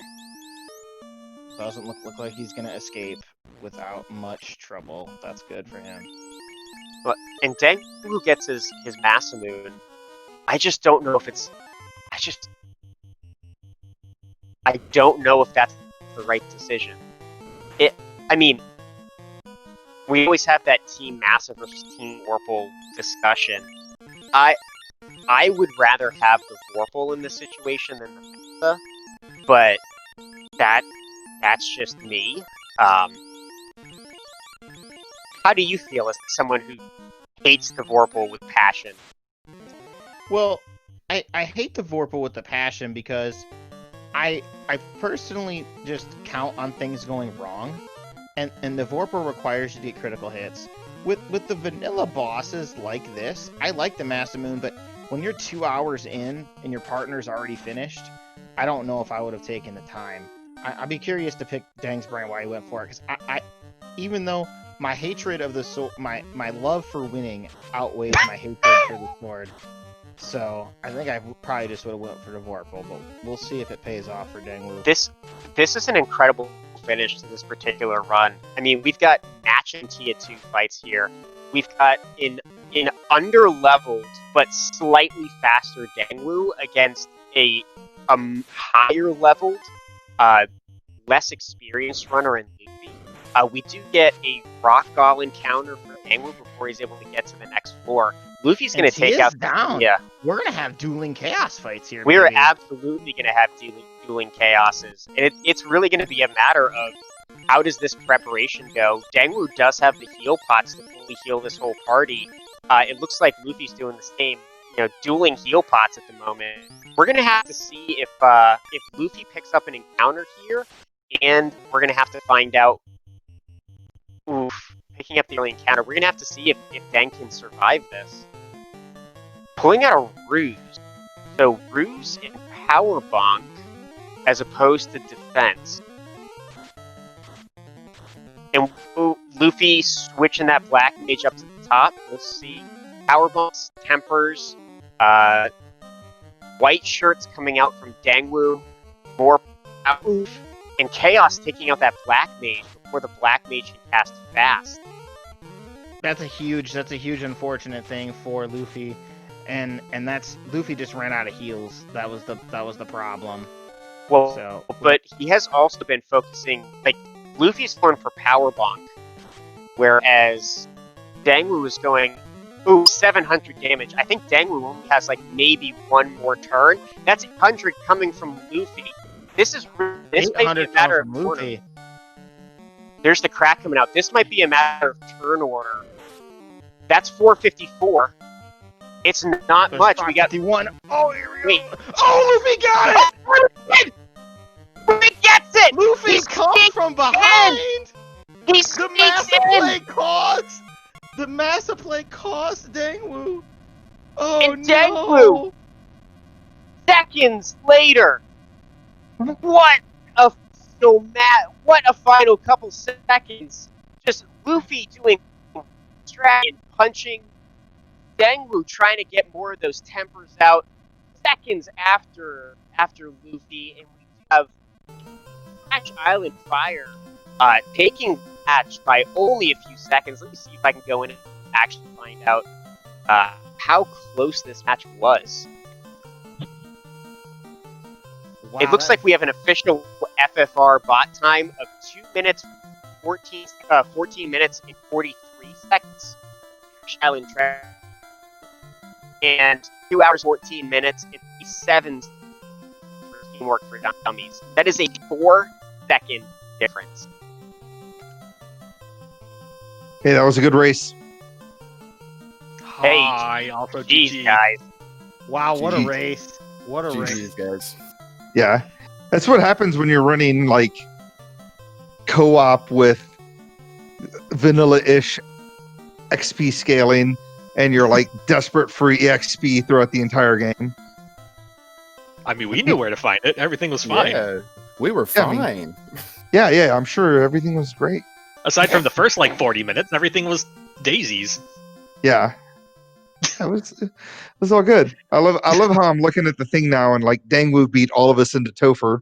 Yet, well, we know how that went. Yeah. So I want to talk to Dangwu about the vampire. Tell me about the vampire. Oh, Dang's not in here yet. I'm gonna pull him in here. Dang it! I want to know about this vampire. Guys, tell me. Oh, yeah. Yeah, the early game Vampire, where we learned about the fact that it's not the ruby chest Sarda item, it's the vampire Oh, that so gets the you guys Sarda figured that out too, item. then? Or you guys already Mhm. knew that probably from practicing. We didn't practice, so we had no idea. I killed the vampire, and I'm like, all right, go talk to Sarda. And he was like, he's not giving me anything. And I was like, what do you mean? Because vampire kill is not a transferable thing in co-op. Yep.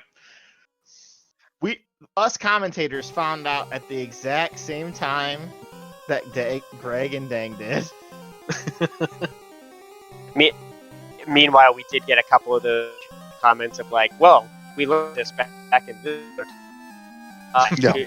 You weren't the only one that didn't know of it, though.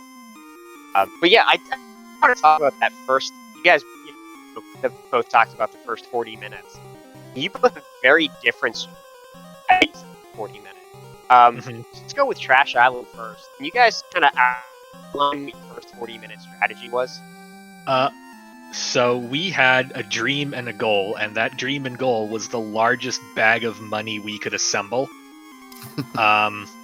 Which meant grinding nothing but Kaizoku until we could graduate to Peninsula of Power.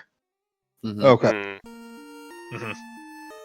Yeah, that Yeah, was kind of our plan too, was get Kaizokus until we could get to a certain level, and then that's For it. us, it was timing. It was Kaizoku's until we did the crown fetch nonsense, got the key and all that stuff, and then head to Peninsula of Power. Yeah, I think our plan, we did Kaizokus until we had one silver sword and one lit 2. Mhm. I did Marsh Cave. He killed Astos. All vice Oh, versa. interesting. All that stuff. Yeah, Astos, I got crystal. He did herb, and then I think we did Earth Cave like right away. I was really low level. I had no business going into Earth Cave at the levels that I was at. I think I was like level 7 when I went to Earth Cave, and then I think I cleared Ice Cave at like level 8. Oh wow! And basically was able to kill the eye and got the floater and then wiped on the way out because I wanted to keep my eye levels. Hey Luffy, what level were you when you did Ice Cave? I think it was 19, maybe Oh 18. my lord! yeah. I will I say, just posted. So you I just guys posted like, up on Pop and I just stayed on Pop while Fizzle ran the early game. I just Yeah. stayed on Pop and grinded levels until he got the canoe, and then we just divided there. He did the first 2 dungeons, and I did the second 2. yeah, we did basically everything separate until we got in the air, and then I popped ground while he did. I think he turned in the bottle, Mhm. or he got money for the bottle. Turned in the bottle. I got the Oxyale, and then he did Kraken and Waterfall while I continued pop grinding until he got the slab, and then I left, turned in the slab, went and got the slab, and then tried to do Sky, and then I wiped in Sky to Tiamat because sorcerers and Warmac, those kind of things that happen on the Bridge of Destiny that cause you to wipe. And then so he ended up going into Sky while I picked up the 2 ribbons that he had already picked up, and then I think he killed all the fiends. I don't think I killed a single fiend. But Dang is going to go on ahead and decline the interview. He's got some stuff he's got to do in the morning, which is why I'm just taking over for this. and when So we'll be going to some thoughts here by the winners, and unless I cut DVS off though, so we should. No, I was just gonna say that when Luffy said that he sat up until Fizzle finished the FC, it was like 25, 30 minutes. Yeah, okay. Just sitting on pop grinding, and then kind of switch places. But yeah, as Dwight said, let's some final thoughts out. Let's start with Trap Island Treasure Hunt. Give us your final. One word: strategery. I'll add a second word to that: coaching.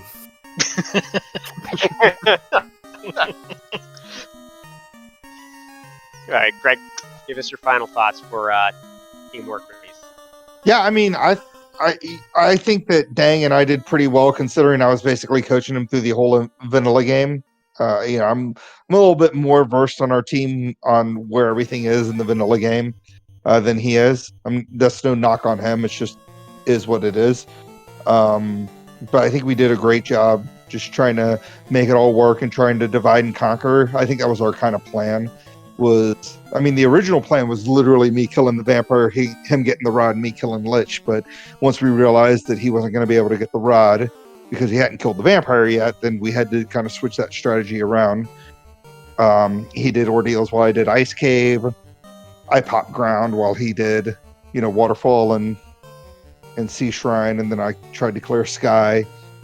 I think we did a pretty good job trying to, again, like I said, divide and conquer the place. The main issue, of course, was the EXP was just kind of rough.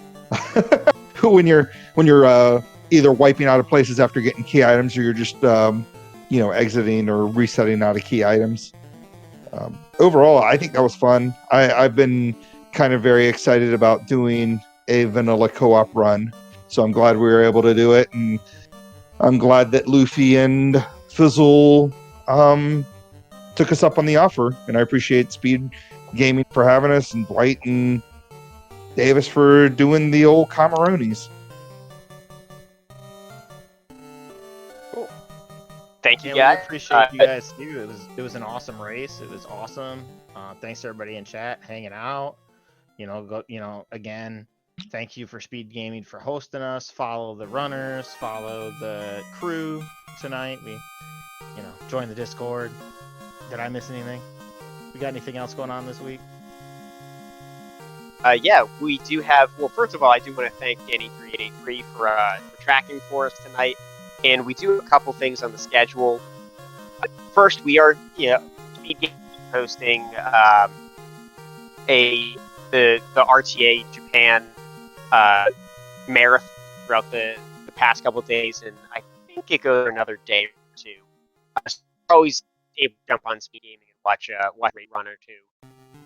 On Friday, it's gaming Speed Gaming 2 or 3. We have our Irongol Season 2 Rumble. That's Friday night at 10 p.m. Eastern Standard Time, and Sunday at 10 p.m. Eastern Standard Time. On RPG Limit Break, we have our usual boot camp where you're going to see a veteran runner go through a flank that's specifically designed to train new players in the game on a specific aspect of the run. And you'll hear 3 vets just giving out pointers, tips, and tricks to help you with the seed as fast as possible. And I believe, Greg, do you have something to add? Yeah, no, there is a race on Saturday night at 10 as well. That one typically doesn't get restream broadcast like this one, but there'll be a bunch of people, a bunch of different runners that are very good streaming that run as well. So there's that on Saturday night if y'all are around.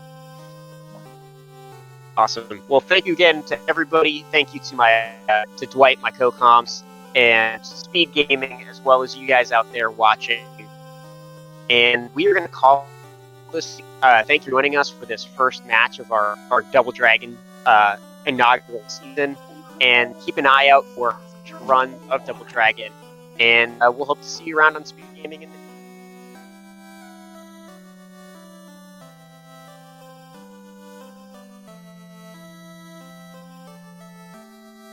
Have a good night, everybody.